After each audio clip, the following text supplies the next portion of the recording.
கர்த்தருடைய பரிசுத்த நாமத்துக்கு மகிமை உண்டாவதாக. Glory be to the holy name of God. இந்த ஆசீர்வதிக்கப்பட்ட மூன்றாம் நாள் மாலை வேளையில் உங்களை சந்திப்பதில் கிறிஸ்துவுக்குள் மகிழ்ச்சி அடைகிறோம். We are delighted in Jesus Christ for meeting you in this blessed evening. Mark எழுதின சுவிசேஷம் 7ஆம் அதிகாரம் 35ஆம் வசனத்தை 34ஆம் வசனத்தை மாத்திரம் வாசிப்போம். The gospel according to Mark chapter 7 verse 34. வானத்தை அண்ணாந்து பார்த்து பெருமூச்சு விட்டு எப்பத்தா என்றார், அதற்கு திறக்கப்படுவாயாக என்று அர்த்தமாம்.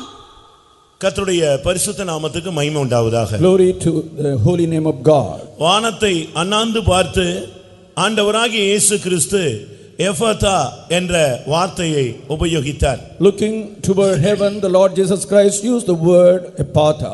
அப்படியானால் திறக்கப்படுவாயாக என்று அர்த்தமாம். That means be opened. மனிதனுடைய வாழ்விலே அவன் நன்மைகளை அனுபவிக்க முடியாமல் அநேக நன்மைகளை சத்துரு அடைத்து வைத்திருக்கிறதை நாம் இன்றைக்கு உலகத்திலே காணலாம். Today we can see in the world that the man is forfeited of his blessings. மனிதனுடைய தனிப்பட்ட வாழ்க்கையிலும் சரி, அவனுடைய ஆன்மீக வாழ்க்கையிலும் சரி, அநேக நன்மைகளை அவன் பெற்றுக்கொள்ள முடியாதபடி தடுக்கப்படுகிறான். The man, whether in the worldly life or in the spiritual world, his blessings are forfeited by the devil. அவனுக்கு உரிமை இருக்கிறது, he has a right, ஆனால் வாய்ப்புகளும் இருக்கிறது, he has opportunities, ஆனால் அந்த உரிமையை பயன்படுத்த விடாமல் பல தடைகளை அவனுக்கு முன்பாக அவன் கொண்டு வருகிறான். he is bringing many obstacles before him that he is not able to use those privileges. ஆனால் தான் நான் நேற்று சொன்னேன், அவன் அடைக்கிறவன் தேவன் திறக்கிறவர் என்று சொன்னேன். That's why I said he is the one who shuts and the Lord is the one who opens. இந்த மாலை வேளையில் ஆசீர்வாதங்கள் அடைக்கப்பட்ட நிலவரத்திலே எத்தனை பேர் கடந்து வந்திருக்கிறீர்கள்? How many of you have come into this place where your blessings being shut up? உங்களுக்கு நியாயமாய் கிடைக்க வேண்டிய நன்மைகள் கிடைக்க முடியாதபடி தடுக்கப்பட்ட நிலவரத்திலே எத்தனை பேர் இந்த மாலை வேளையிலே கடந்து வந்திருக்கிறீர்கள்? How many of you have come into this place where your blessings being hindered? ஒருவேளை தேவன் உங்களுக்கு நேரடியாக வாக்குத்தத்தங்களை அருளி இருக்கலாம். God would have given you promises directly. ஆனால் அந்த வாக்குத்தத்தங்கள் கூட உங்களுடைய வாழ்க்கையிலே உங்களுக்கு கிட்டி சேர முடியாதபடி பல தடைகளை நீங்கள் ஆவியிலே உணரலாம். You may be able to feel in your spirit that you are not able to achieve the blessings which God has bestowed on you. ஆனால் ஒன்று நிச்சயம், இன்றைக்கும் ஆண்டவர் திறக்கிறவராகவே நம்முடைய மத்தியிலே கடந்து வருகிறார். But one thing is assured, that the Lord has come into our midst as the one who opens. நேற்று தேவனுடைய சத்தத்தை கேட்க முடியாதபடி ஒரு மனிதனுடைய செவிகள் அடைக்கப்பட்டிருந்த ஒரு தன்மையை நாம் நினைத்து பார்த்தோம். Yesterday we remembered of a man whose ears were shut up, that he was not able to receive the voice of God. அவனுக்கு வாஞ்சை இருந்தது, he had a longing, அவனுக்குள்ளே விருப்பங்கள் போராடி கொண்டிருந்தது, and desires were confronting him. தன்னுடைய செவி திறக்கப்படவில்லையே என்கிற துக்கம் அவனுக்கு இருந்தது. he had the sorrow that his ears were not opened. எல்லாரும் கேட்கிறார்களே, எனக்கு மாத்திரம் கேட்க முடியவில்லையே என்ற ஏக்கம் அவனுக்கு இருந்தது. he had the groaning that while everybody was able to hear, he could not hear. ஆனால் தேவன் அவனுடைய துக்கத்தையும் அவனுடைய வாஞ்சையும் அறிந்து அவனுடைய செவிகளை திறந்தார் என்று நாம் நேற்று சிந்தித்தோம். Yesterday we meditated that knowing his desire and his longing, the Lord opened his ears. தேவனுடைய சத்தத்தை கேட்கும்படியாக அவனுடைய செவிகளை அவர் திறக்கிறார். he is opening his ears that he may be able to hear his voice. நேற்று உங்களில் எத்தனை பேருக்கு இந்த அனுபவம் கிடைத்தது என்று எனக்கு தெரியாது. I am not sure how many of you received this experience yesterday. அந்த அனுபவம் அநேகருக்கு கிடைத்தது என்பதை நான் விசுவாசிக்கிறேன். But I believe most of you have received that experience. அது மாத்திரமல்ல, அந்த மனிதனுடைய நாவினுடைய கட்டுகளையும் கூட ஆண்டவர் அவிழ்த்தார் என்று வேதம் சொல்லுகிறது. The scripture says, besides that the Lord unloosed the bonds of his tongue. ஒரு தனி மனிதனுடைய சரீரத்தினுடைய கட்டுகளை அவிழ்க்கிறது மாத்திரமல்ல, not only he is loosing the bondages of a man's body, அவனுடைய கண்களை திறப்பது மாத்திரமல்ல, not only the Lord opens his eyes, அவனுடைய இருதயத்தை திறப்பது மாத்திரமல்ல, not only the Lord opens his heart, அவனுடைய செவிகளை திறப்பது மாத்திரமல்ல, not only the Lord opens his ears. இன்றைக்கு சில கடினமான காரியங்களை கர்த்தர் மனிதனுக்காக திறக்கிறார் என்பதை நாம் காண போகிறோம். Today we are going to meditate how the Lord is going to open up certain hard things which are hard for man. ஏனென்றால் மனிதனுக்கு இன்றைக்கு எல்லா வாய்ப்புகளும் இருந்து அனுபவிக்க முடியாமல் கஷ்டப்படுகிறார். Because a man today is unable to enjoy all the opportunities provided to him. ஆன்மீகத்திலே கூட எவ்வளவோ ஆழங்கள் இருக்கிறது. There are various depths in this spiritual thing. எவ்வளவோ உன்னதமான அனுபவங்கள் இருக்கிறது. We have many lofty experiences. believers. ஆனால் இன்றைக்கு கிறிஸ்தவ சபைகளிலே அந்த ஆழமும் இல்லை, அந்த உன்னதமான அனுபவங்களும் அநேக இடங்களில் இல்லை. Today the Christian churches are lacking those deeper experiences and those experiences. எங்கே ஆழங்கள் அதிகம் இருக்கிறதோ அங்கே உயரங்களும் அதிகம், உன்னதங்களும் அதிகமாக இருக்கும். Where the depths are deeper, the heights are also more.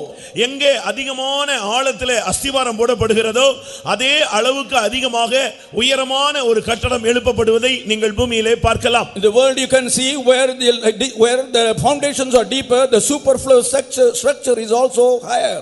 அதுபோலவே ஆவிக்குரிய ஜீவியத்திலே ஆழமான அப்போஸ்தல உபதேசத்தில் ஒருவன் உள்ளே நுழைய இல்லாவிட்டால் ஆழத்தில் அவன் தன்னை அஸ்திவாரப்படுத்த அவனுடைய வாழ்க்கை உன்னதமான உயரத்துக்கு உயர்த்தப்படுகிறது. A man's life is elevated to a higher standard to the extent and to the depth to which he is laying the foundation in the apostolic fellowship. அதனால தான் அவனை உயர்ந்த அடைக்கலத்தில் நான் வைப்பேன் என்று ஆண்டவர் சொல்கிறார். That's why the Lord says, I will keep him high a refuge. கிறிஸ்தவ வாழ்க்கை என்பது ஒரு சாதாரண வாழ்க்கை அல்ல. Christian life is not an ordinary life. அது ஒரு மேன்மையான ஒரு வாழ்க்கை. That is an excellent life. இன்றைக்கு கர்த்தர் ஒரு மனிதனுக்கு முடியாததை அவர் திறக்கிறார். God is opening up something which is impossible for a man. இன்றைக்கும் கூட தேவனுடைய ஜனங்கள் பல விதங்களிலே தங்களுடைய தாகங்கள் தீர்க்கப்பட முடியாமல் தடுக்கப்படுகிறார்கள். Today the people are being hindered from their thirst being quenched. ஆவிக்குரிய ஜீவியத்திலே தாகங்கள் இருக்கிறது. They have thirst in the spiritual sphere. ஆனால் இன்றைக்கு அவைகள் தீர்க்கப்படாமல் அவர்கள் தாகங்களோடே போய் கொண்டிருக்கிறார்கள். They continue in their thirst, it being not quenched. இன்றைக்கும் கூட மனிதனுக்கு எவ்வளவோ தேவைகளோடு தான் இன்றைக்கு தேவ சமூகத்தில் நீங்கள் வந்திருக்கிறீர்கள். Today you are also come to the presence of God with many needs. ஒவ்வொரு நாளும் இவைகள் தான் நமக்கு வந்து கொண்டே இருக்கிறது. These are recurring in our life every day. ஆனால் இன்னைக்கு கர்த்தர் என்ன செய்கிறார்? What does the Lord do today? உன்னுடைய தாகத்தை தீர்க்க முதலாவது அவர் கன்மலையை திறக்கிறார். He is opening up the rock in order to quench your thirst today. ஒரு ஆவிக்குரிய மனிதனுக்காக அவர் இந்த மாலை வேளையிலே செய்கிற முதல் காரியம் கன்மலையை திறப்பது. The first thing the Lord does for a spiritual man today is opening up the rock. 105ஆம் சங்கீதத்தை நாம் பார்க்கும் பொழுது, when we read Psalm 105, 41ஆம் வசனத்தை நாம் வாசிக்க கேட்கலாம். and we can hear the 41st verse being read. கன்மலையை திறந்தார், தண்ணீர்கள் புறப்பட்டு வறண்ட வெளிகளில் ஆராய் ஓடிற்று. கன்மலைகளை அவர் திறக்கிறார். அதுதான் நம்முடைய தேவனுடைய வல்லமை. The power of our Lord is that he is opening up the rocks or mountains. ஏனென்றால் ஜனங்கள் வனாந்தர பாதையிலே போய் கொண்டிருந்தார்கள். Because the people were walking through the wilderness. அங்கே எந்த இடத்திலும் தண்ணீர் கிடையாது. There was water no place. ஒரு சில குறிக்கப்பட்ட இடங்களில் வந்த பொழுது தண்ணீர் இல்லாமல் ஜனங்கள் முறுமுறுக்க ஆரம்பித்தார்கள். When the people came to certain places, they began to murmur for want of water.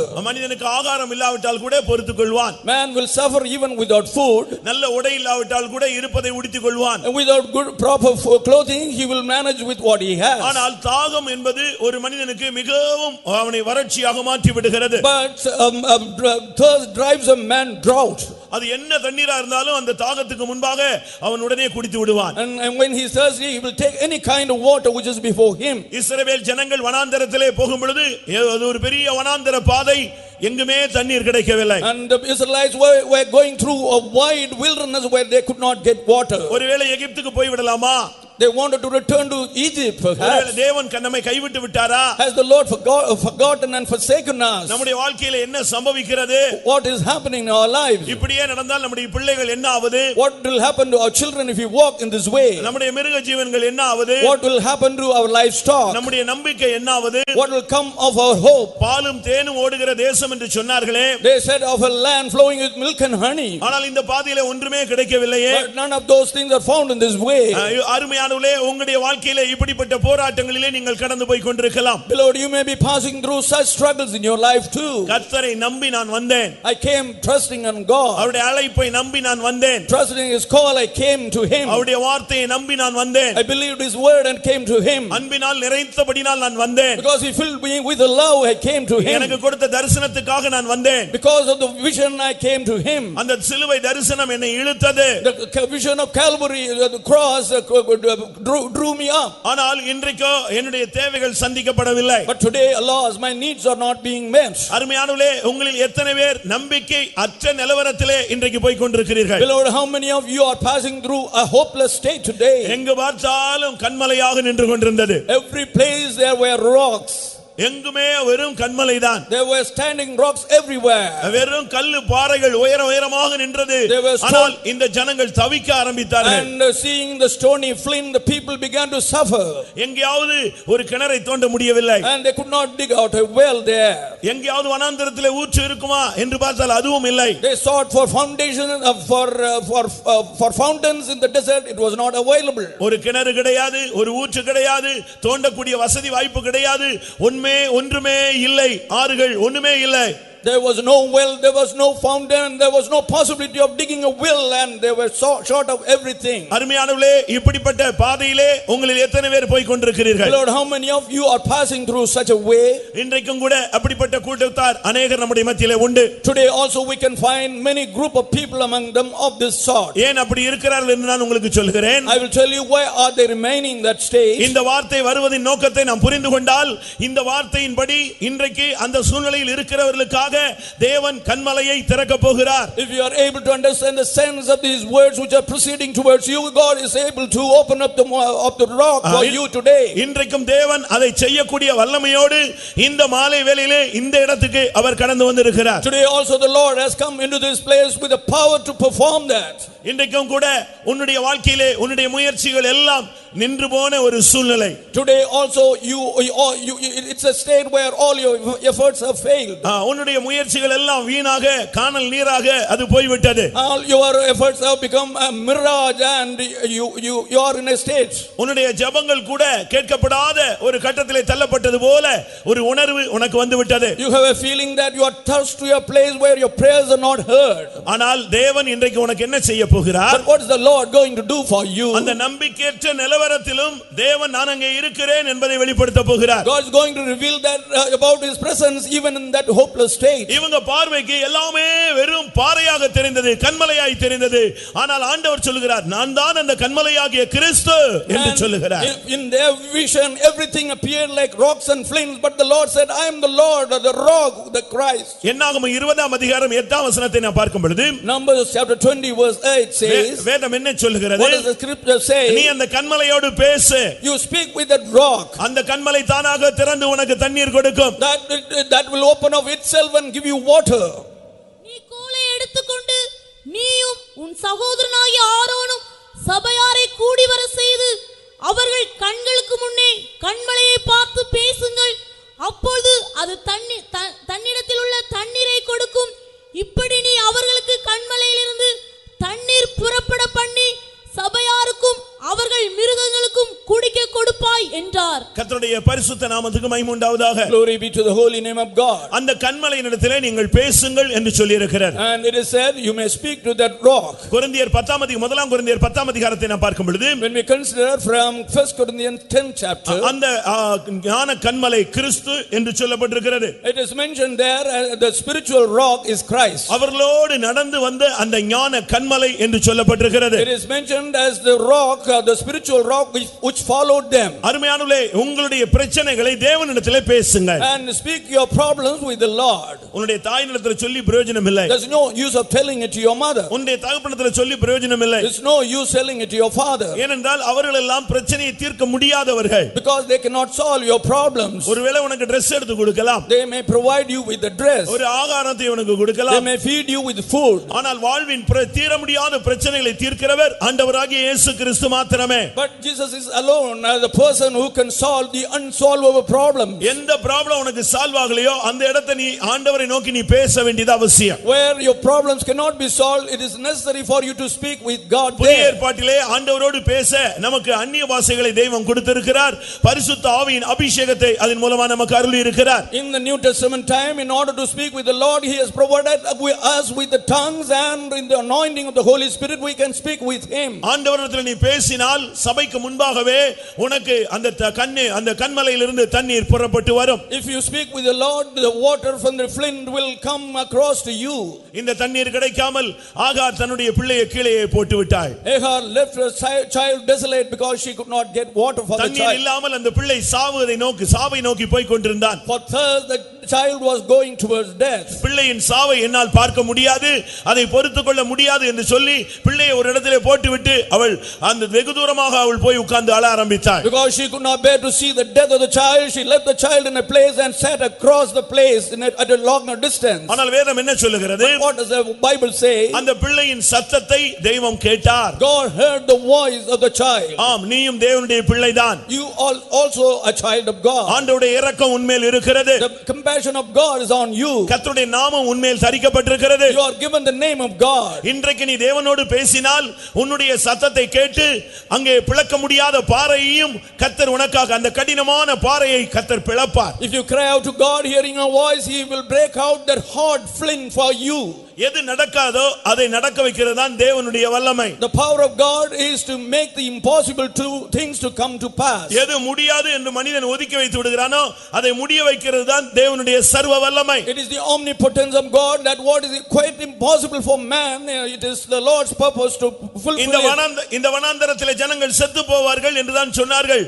ஆனால் அந்த கன்மலையை கூட தேவனால் பிளக்க முடிந்தது. When the people said they would die in the wilderness, God was able to open up the rock for them. இன்றைக்கும் கூட பிசாசு முடியாது, நடக்காது, இயலாது, அது கூடாது இப்படிப்பட்ட வார்த்தைகளை சொல்லுவதை நீங்கள் கேட்டுக்கொண்டே இருக்கலாம். Today also you can go on hearing the voice of the devil which says it is impossible, you cannot do this and all that. நான் இவ்வளவு சத்தமாக பிரசங்கம் பண்ணி கொண்டிருக்கிறேன், இன்னொருவன் உங்கள் பக்கத்தில் இருந்து இதெல்லாம் சும்மா என்று கூட சொல்லிக் கொண்டிருப்பான். And when I am shouting aloud in my preaching, he may be talking to you, whispering to you that these things are impossible. நீங்கள் யாருடைய சத்தத்துக்கு செவி கொடுக்க போகிறீர்கள்? Whose voice are you going to heed? இன்றைக்கும் கூட கர்த்தர் கன்மலைகளை பிளக்கிறார். Even today the Lord is breaking up the flint. எத்தனையோ நூற்றுக்கணக்கான அடிகளுக்கு மேலே இருந்து நீரூற்றுகள் புறப்பட்டு வருகிறதை நீங்கள் பார்க்கலாமே. You can see springs proceeding from thousands of feet high. கடல் மட்டத்திலிருந்து எத்தனையோ ஆயிரக்கணக்கான அடிகளுக்கு மேலே இருக்கிற மலையிலிருந்து அருவிகள் புறப்பட்டு வருவதை நீங்கள் பார்க்கலாம். You can see the brooks proceeding from the mountains which are thousands of feet above the sea level. இன்றைக்கு இந்த கூட்டத்திலே வந்திருக்கிறவர்களுக்காக நம்பிக்கையற்ற நிலவரத்திலிருந்து உனக்காக கர்த்தர் கன்மலையை திறக்க போகிறார். Today God is going to open up the rock for you who has come with a hopeless state. நீங்கள் தேவனோடு பேசுங்க. But you must speak with God. அந்த கன்மலையோடு பேசுங்க. You should speak with that rock. அந்த சூழ்நிலையோடு நீங்கள் பேசுங்க. You should speak with that circumstance. உன்னுடைய ஆசீர்வாதத்தை தடுக்கிற வல்லமையை எதிர்த்து நின்று நீ வார்த்தைகளை வாக்குத்தத்தங்களை உபயோகித்து நீ பேசுவாயாக. You may speak using the promises against that rock, against the thing which is standing against your promise. முதலாவது தேவன் இந்த கூட்டத்திலே உனக்காக கன்மலையை திறக்கிறார். First thing the Lord does in this meeting is he is opening the rock for you. எது முடியாது என்று நீ நினைக்கிறாயோ அந்த இடத்திலே தேவன் நான் இருக்கிறேன் என்று வெளிப்படுகிறார். What is impossible to you, there the Lord says I am abiding here. ஒருவருக்கு பணமே வரவில்லை. A man was not able to get money. ஒரு குறிக்கப்பட்ட இடத்திலிருந்து வர வேண்டிய பணம் கிடைக்கவே இல்லை. The money intended from a certain place he did not receive. அது வராது என்று அவர்கள் அப்படியே விட்டு விட்டார்கள். They left out thinking that he will not get the money. அது மறந்து போய் எத்தனையோ வருடங்கள் ஆகிவிட்டது. He forgot about that money for many years. ஆனால் இவர்கள் அதை மறந்து அந்த ஆளையும் மறந்து அந்த சூழ்நிலையும் மறந்து அவர்கள் அதை அப்படியே விட்டு விட்டார்கள். They forgot the money, they forgot the person and the circumstances and just ignored it. ஆனால் எத்தனையோ வருடங்கள் கழித்து But after so many years, இவர்கள் ஒரு நெருக்கமான சூழ்நிலையிலே போகும் பொழுது when they were going through difficult circumstances, திடீரென்று பார்த்தால் அந்த நபர் வந்தார். suddenly that person came. நான் உங்களிடத்தில் வாங்கினதை கொடுக்காமல் போய்விட்டேன். அப்பொழுது எனக்கு மிகவும் கஷ்டமாக இருந்தது. இப்பொழுது நான் நன்றாக இருக்கிறேன். இப்பொழுது ஒரு உந்துதல் அப்படினால் நான் வருகிறேன். இப்பொழுது நீங்கள் எல்லாவற்றையும் வைத்துக் கொள்ளுங்கள் என்று கொடுத்து விட்டார். And he told them, I borrowed the money but I could not repay the money, but I am prospering, so I have come to pay the money to you, and thus he paid the money. எந்த கடினமான சூழ்நிலையும் தேவனால் மாற்ற முடியும். God could change any hard circumstance. அது எந்த சூழ்நிலையா இருந்தாலும் சரி. Whatever be that circumstance. அதை எப்படி எக்ஸ்பிரஸ் பண்றதுன்னு எனக்கு தெரியல. ஏனென்றால் முடியாத ஒரு காரியத்தை தேவனால் முடித்து வைக்க முடியும். I don't have words to express that, but God can do the impossible things to come to pass. இப்படி எல்லாம் நடக்குமா? Will these things happen? இப்படி ஒரு சம்பவம் நடக்குமா? Will this thing happen? ஆம், நடக்கும். It will take place. தேவனால் கூடாதது ஒன்றுமே இல்லை. There is nothing at all which is impossible for God. அவரால கன்மலையை பிளக்க முடியும், கன்மலையை ஒன்றாக சேர்க்கவும் முடியும். He could break the rock as well as he can join it again. ஆவிக்குரிய ஜீவியத்திலே கடந்து வந்த தேவனுடைய ஜனங்களுக்காக இந்த மாலை வேளையிலே கன்மலையை திறக்கக்கூடிய தெய்வமாக அவர் கடந்து வந்திருக்கிறார். He has come into our midst as a God who is opening up the rock for the people who are spirituals. இரண்டாவதாக Secondly, எசேக்கியேல் 37ஆம் அதிகாரம் 12-13 வசனங்களை பார்க்கும் பொழுது Ezekiel chapter 37 verses 12 and 13 say, ஆகையால் நீ தீர்க்கதரிசனம் உரைத்து அவர்களோடு சொல்ல வேண்டியது என்னவென்றால், கர்த்தராகிய ஆண்டவர் உரைக்கிறார், இதோ என் ஜனங்களே, நான் உங்கள் பிரேத குழிகளை திறந்து உங்களை உங்கள் பிரேத குழிகளிலிருந்து வெளிப்படவும் உங்கள் இஸ்ரவேல் தேசத்திற்கு வரப்பண்ணுவேன். என் ஜனங்களே, நான் உங்கள் பிரேத குழிகளை திறந்து உங்களை உங்கள் பிரேத குழிகளிலிருந்து வெளிப்பட பண்ணும்போது நான் கர்த்தர் என்று அறிந்து கொள்வீர்கள். கர்த்தருடைய பரிசுத்த நாமத்துக்கு மகிமை உண்டாவதாக. Glory to the holy name of God. இரண்டாவது, இந்த மாலை வேளையிலே அவர் திறப்பது பிரேத குழிகளை அவர் திறக்கிறார். Secondly, we are going to see that he is opening up the tombs for us. பிரேத குழிகளை திறந்தா எப்படி இருக்கும் தெரியுமா? Do you know what will happen if you open the tombs? அடக்கம் பண்ணி 3 நாள் ஆன பின்பு ஒரு சகோதரனை எழுப்பும்படியாக ஆண்டவராகிய இயேசு கிறிஸ்து கடந்து வந்தார். Jesus Christ came to a place to raise up a man who was dead for 3 days. லாசருவை எழுப்பும்படியாக இயேசு வந்தார். Jesus came to raise up Lazarus. அந்த கல்லறைக்கு வந்த பொழுது when he came to that tomb, அந்த சகோதரி என்ன சொன்னாள்? what did that sister say? ஆண்டவரே 4 நாள் ஆயிற்று, நாருமே என்று சொன்னாள். Lord, it will sting because it is 4 days now. ஆனால் இயேசு சொன்னார், நான் அவனை உயிரோடு எழுப்ப போகிறேன் என்று. Jesus said, I am going to raise him up. இந்த மாலை வேளையிலே பிரேத குழிகளை கர்த்தர் திறக்கிறவராக வருகிறார். This evening the Lord is coming as one who is opening up the sepulchres. அது எதை காண்பிக்கிறது? What does it show? உன்னுடைய வாழ்வில் உள்ள பின்மாற்றத்தை மாற்றக்கூடியவராக இந்த மாலை வேளையிலே ஆண்டவர் வருகிறார். And that shows that the Lord is coming in this evening in our midst in order to open up your to remove your backsliding. அருமையானவர்களே, கிறிஸ்தவ வாழ்க்கையிலே பின்மாற்றம் என்பது மிகவும் ஒரு மோசமான ஒரு அனுபவம். It is a very extremely bad experience in the Christian life to be backsliding. ஒருவன் ரட்சிக்கப்படாமல் இருந்தால் கூட பரவாயில்லை. It does not matter if a man is not saved. அவன் ஏதோ நரகத்துக்கு போவான் என்று சொல்லி விடலாம். We can just say he will land in hell. ஆனால் ரட்சிக்கப்பட்ட பின்பு, but after salvation, ஒருவனுக்கு பின்மாற்றம் என்று வந்தால் அவனுக்கு வருகிற தண்டனை நரகத்திலும் கொடிதான ஒரு தன்மை. And the punishment he gets is worse than the hell experience. நான் திரும்பவும் சொல்லுகிறேன். I will repeat. ஒரு பாவிக்கு கிடைக்கிற தண்டனையை விட ரட்சிக்கப்பட்டு பின்மாற்றக்காரனாய் போகிறவனுக்கு வருகிற தண்டனை என்பது மிகவும் கொடிதானது. The punishment meted to a man who is backslidden after his salvation is worse than the man who is unsaved. அவன் அறியாமல் செய்கிறான். He ignorantly does it.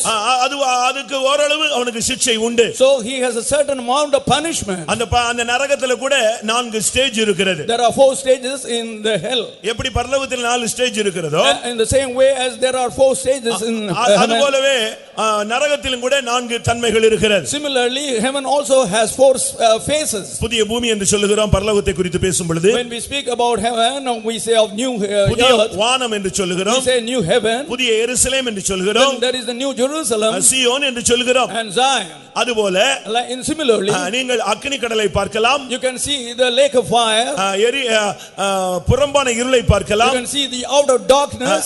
நரகத்தை பார்க்கலாம். You can see hate. பாதாளத்தை பார்க்கலாம். And the abyss. இது ஒவ்வொன்றும் ஒவ்வொரு ஸ்டெப்பா கீழ இறங்கிட்டே இருக்கும். This will be going down step by step. அங்க போனா அது எவ்வளவு கொடிதான ஒரு பகுதி.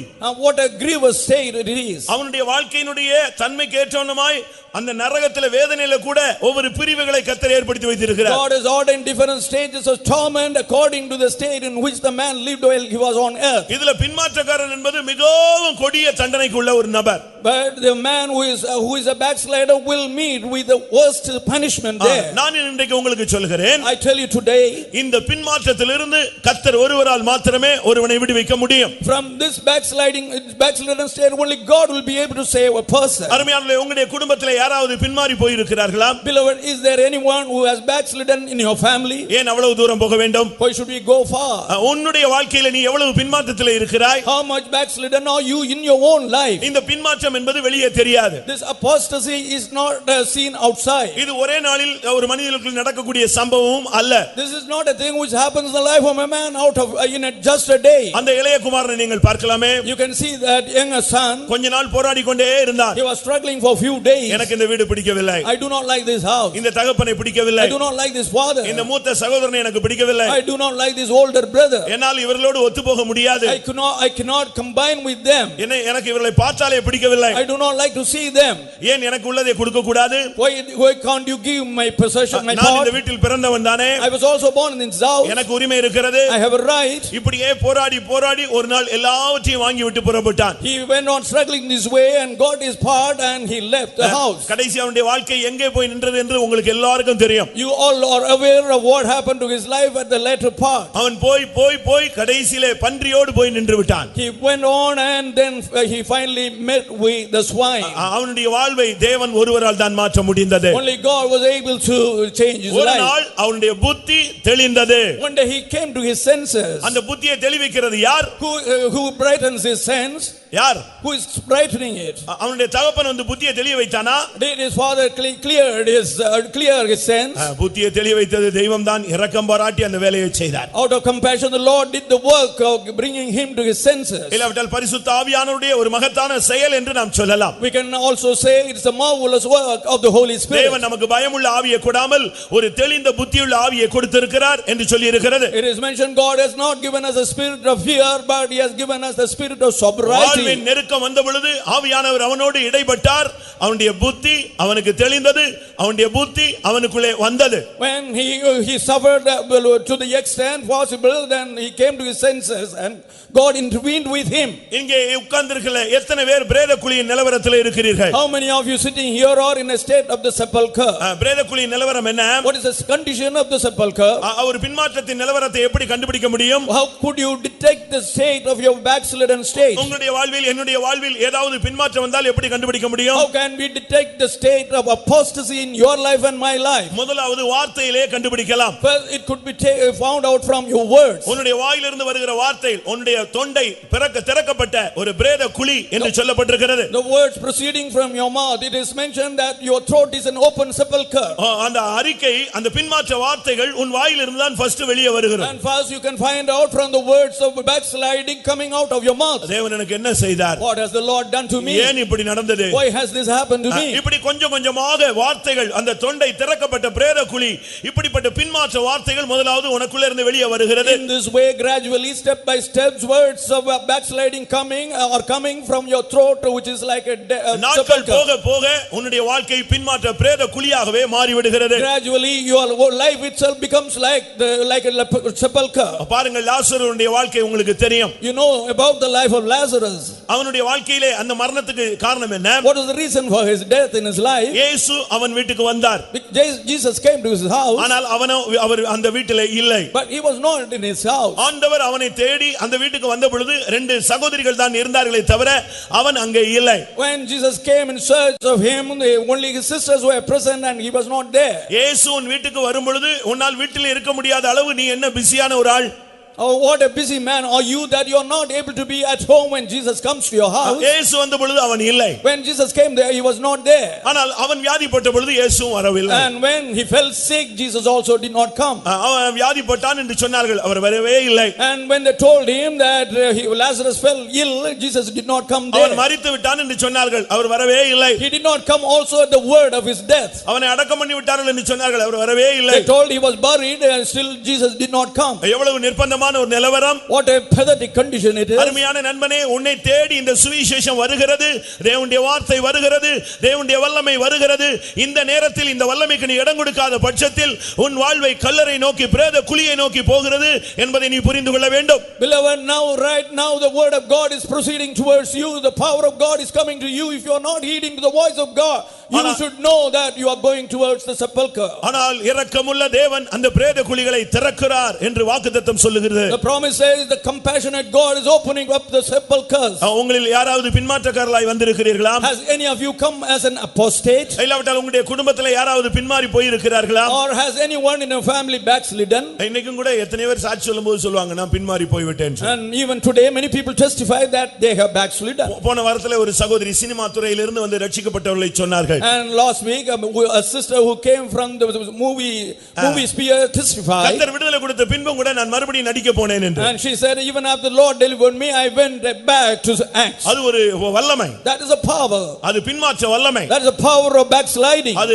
வியாதியிலிருந்து சுகம் கிடைச்சா நான் ஒழுங்கா ஆயிருவேன்னு சொல்லுவாங்க. வியாதி சுகமானா மூணாவது நாள் அவன் திரும்பி போய்டுவான். People confess that if they are healed of their sickness, they will be proper, but after they are healed, they will go back. நான் விசுவாசியாக இருக்கும் பொழுது, when I was a believer, தூத்துக்குடியில ஒரு லோக்கல்ல ஒரு கன்வென்ஷன் நடந்தது.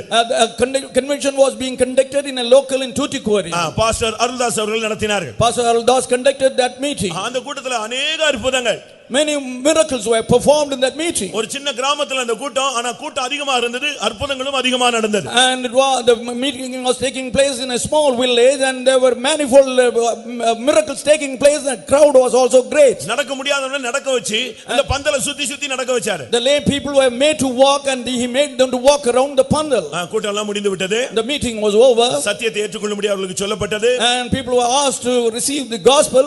எல்லாரும் நன்றாக சந்தோஷமாக ஏற்றுக்கொண்டார்கள். Everyone received joyfully. காலையில ஞானஸ்நானம் கொடுக்கலாம்னு பார்த்தா ஒருத்தரையும் காணோம். When he wanted to give baptism to the people, none was found there. நடக்க முடியாதவன் நடக்க வச்ச உடனே நடந்தே ஊருக்கு போய் சேர்ந்துட்டான். The lame man, when he was able to walk, he walked off to his village. அவங்களுக்கு விடுதலை தான் முக்கியமே தவிர அதற்கு பின்பு உள்ள ஆன்மீகம் முக்கியம் அல்ல. The deliverance is paramount for them, man. The thing after that, the life after that is not important for them. ஆனால் இன்றைக்கு கர்த்தர் உன்னுடைய பின்மாற்றத்திலிருந்து உன்னை விடுவிக்க போகிறார். Today the Lord is going to deliver you from your backslidden state. பின்மாற்றம் என்பது அது யாரையும் நாம் குற்றம் சொல்லவே முடியாது. We cannot blame anyone else for our backslidden state. அவனால் தான் அவளால் தான் நான் பின்மாறினேன் என்று நீங்கள் சொல்லவே முடியாது. ஏனென்றால் நீங்கள் ரட்சிக்கப்பட்டிருக்கிறீர்கள். உங்களுடைய ஆத்துமாவுக்கு நீங்கள் தான் உத்தரவாதி. You cannot point out this man or that woman for your backslidden state, because you are saved. You are responsible for your own soul. நீதான் உன்னுடைய புத்தி தெளிந்து தேவனை நோக்கி நீ திரும்பி வர வேண்டும். You should come back to the Lord. Your senses being clean. அந்த இளைய குமாரன் தன்னுடைய தகப்பனை தேடி வந்தான். That younger son came searching his father. இன்றைக்கும் கூட உங்களுடைய வாழ்க்கையிலே எத்தனை பேர் ஜெபத்தை விட்டு பின்மாறி இருக்கிறீர்கள்? Today also in your life, how many of you have forgotten your prayers? உங்களுடைய எழுப்புதலின் ஜீவியத்தை விட்டு எத்தனை பேர் பின்தங்கி போய் இருக்கிறீர்கள்? How many of you have fallen back in your revival life? உங்களுடைய பிரதிஷ்டையின் வாழ்க்கையை விட்டு எவ்வளவு நீங்கள் பின்தங்கி இருக்கிறீர்கள்? How much are you backsliding in your life of consecration? இந்த பரிசுத்தவான்களுடைய ஐக்கியத்தை விட்டு எத்தனை பேர் நீங்கள் பின்வாங்கி போய் How இருக்கிறீர்கள்? many of you have gone out of the fellowship of saints? பிரியமானவர்களே, நீங்கள் பின்வாங்க உங்களுடைய வாழ்க்கை ஒரு பிரேத குழியாக மாறுகிறது. Beloved, as you go on backsliding, your life becomes like a sepulcher. அந்த நாற்றம் எடுக்கிற ஒரு வாழ்க்கையாக மாறி விடுகிறது. It becomes a stinging life.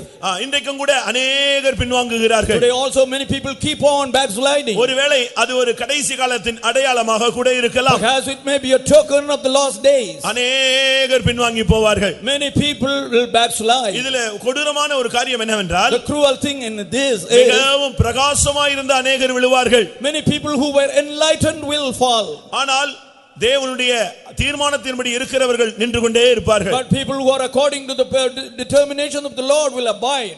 இந்த கூட்டத்தில் இரண்டாவது தேவன் உனக்காக திறக்கிறது உன்னுடைய குடும்பத்தாருடைய பின்மாற்றத்தை அவர் மாற்றுகிறார். And the second thing the Lord is opening up in this meeting is he is removing the backsliding of the members of your family. உன்னுடைய பிள்ளை ஒருவேளை பின்மாற்றத்திலே காணப்படலாம். Your child may be in a state of backsliding. உன்னுடைய வாலிப பெண் பின்மாற்றத்திலே காணப்படலாம். Your young daughter may be in a backslidden state. ஏதாவது ஒரு வல்லமை அவளை பிடித்திருக்கலாம். She may be entangled with some kind of power. இந்த வாலிப பிராயத்தில் இருக்கிற கன்னிகளிலே அவள் சிக்கி இருக்கலாம். She may be entangled in the snares of her youth. உன்னுடைய புருஷன் கூட வேற ஒரு வல்லமையினாலே இழுக்கப்பட்டிருக்கலாம். Your husband may also be drawn by another strange power. உன்னுடைய குடும்ப வாழ்க்கை சரியாக உனக்கு நீ விருப்பப்பட்ட அளவிலே அது அமைந்திருக்காது. Your family life would not have been in a way in which you desired it. உலகத்திலே சபையிலே சொல்லுவார்கள், In the church people say, ஒரு பின்மாற்றக்கார ஒரு அவிசுவாசியோடு வாழ்ந்து விடலாம், பின்மாற்றக்காரனோடு பின்மாற்றக்காரியோடு வாழ்வது மிகவும் கஷ்டம். While you can live gladly with an unsaved person, it's very hard for you to live with a backslidden person in the family. நான் திரும்பவும் சொல்கிறேன், I will repeat.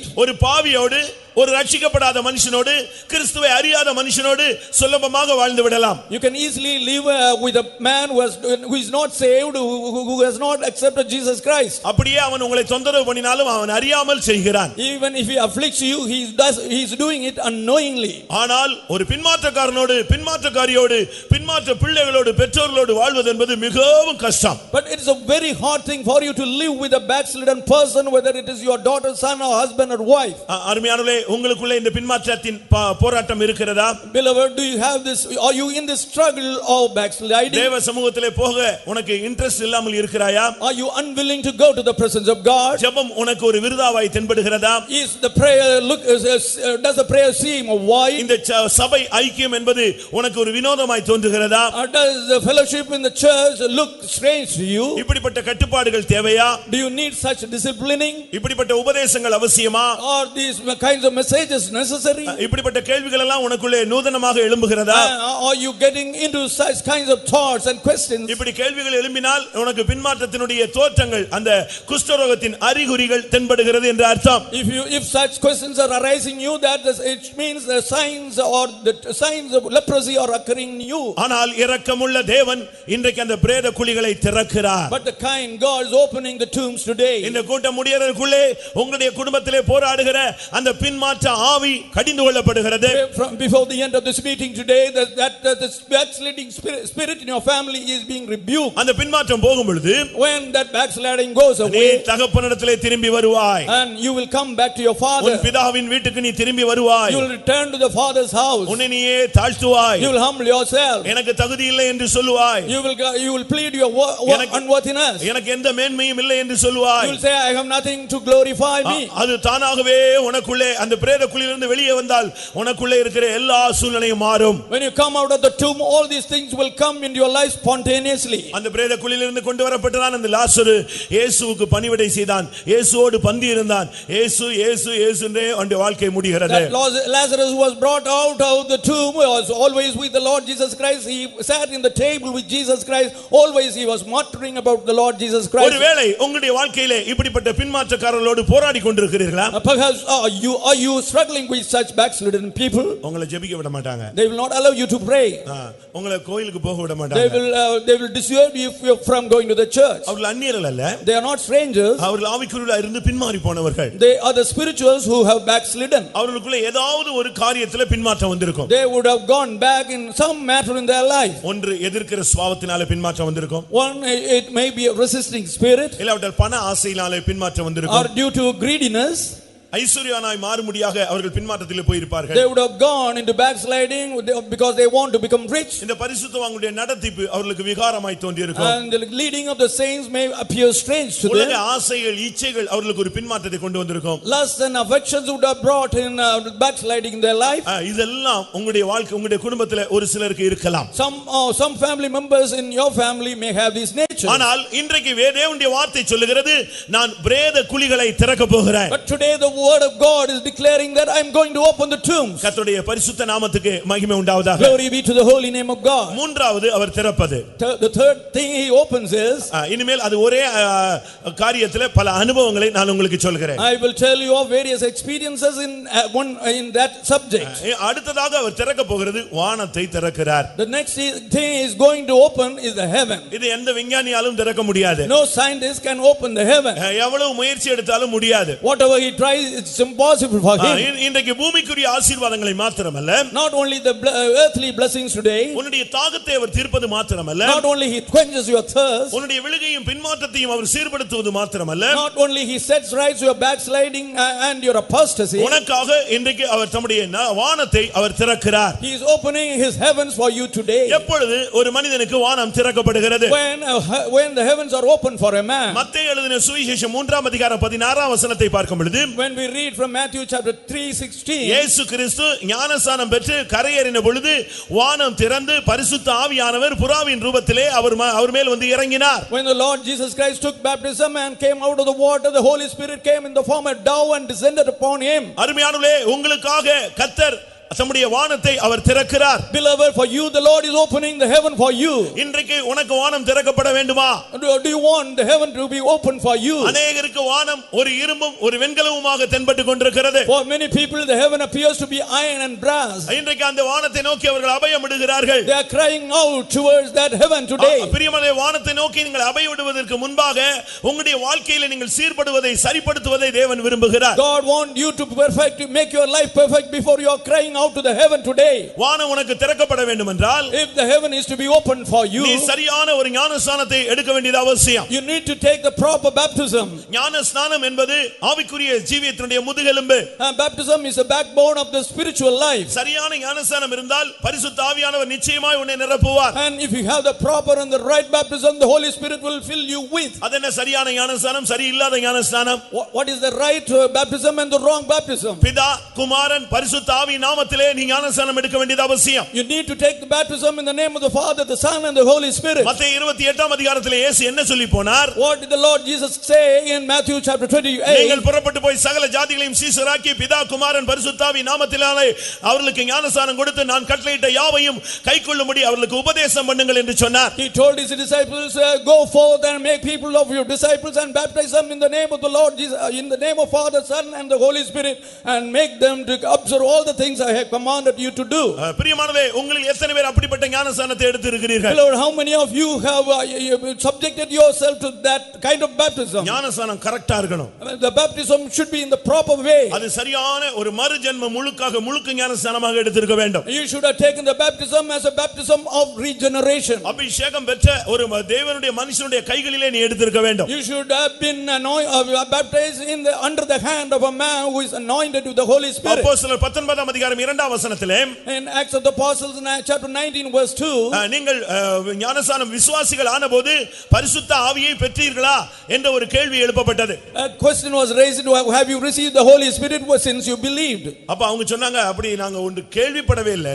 Then they said, we have not heard of such a thing. அதற்கு அவர் கேட்டார், அப்படியானால் நீங்க என்ன ஞானஸ்நானம் எடுத்திருக்கிறீர்களான்னு கேட்டார். Then he asked them, what kind of baptism you took? ஆம், எடுத்திருக்கிறோம். Yes, we have taken. என்ன ஞானஸ்நானம் எடுத்தீர்கள்? What kind of baptism you had? அவங்க அந்த ஞானஸ்நானத்தை விளக்கி சொன்னாங்க. Then they explained the baptism which was administered to them. இப்போ கூட நம்ம இடத்துல अनेகர் ஞானஸ்நானம் எடுக்க வருகிறார்கள். Now also many people are coming to take baptism to us. அவங்கட்ட ஞானஸ்நானம் எடுத்தீங்களான்னு கேட்டா, If you ask them whether they have taken the baptism, ஆமா எடுத்தோங்கறாங்க. they say they have taken the baptism. எந்த சபைன்னு அவங்களுக்கு சொல்ல தெரியல, ஆனா பாஸ்டர் பேர் மட்டும் சொல்லிட்டே இருக்காங்க. And they do not know the name of the church, but they keep on repeating the name of the pastor. Pastor அபிஷேகம் பெற்றாரானா அது அவங்களுக்கு தெரியவே இல்ல. If you ask if the pastor is anointed, they are unaware of it. அதாவது வந்த உடனே அவங்களை முக்கி விட்டுறாங்க. As soon as they come, they are immersed. அப்படி அல்ல.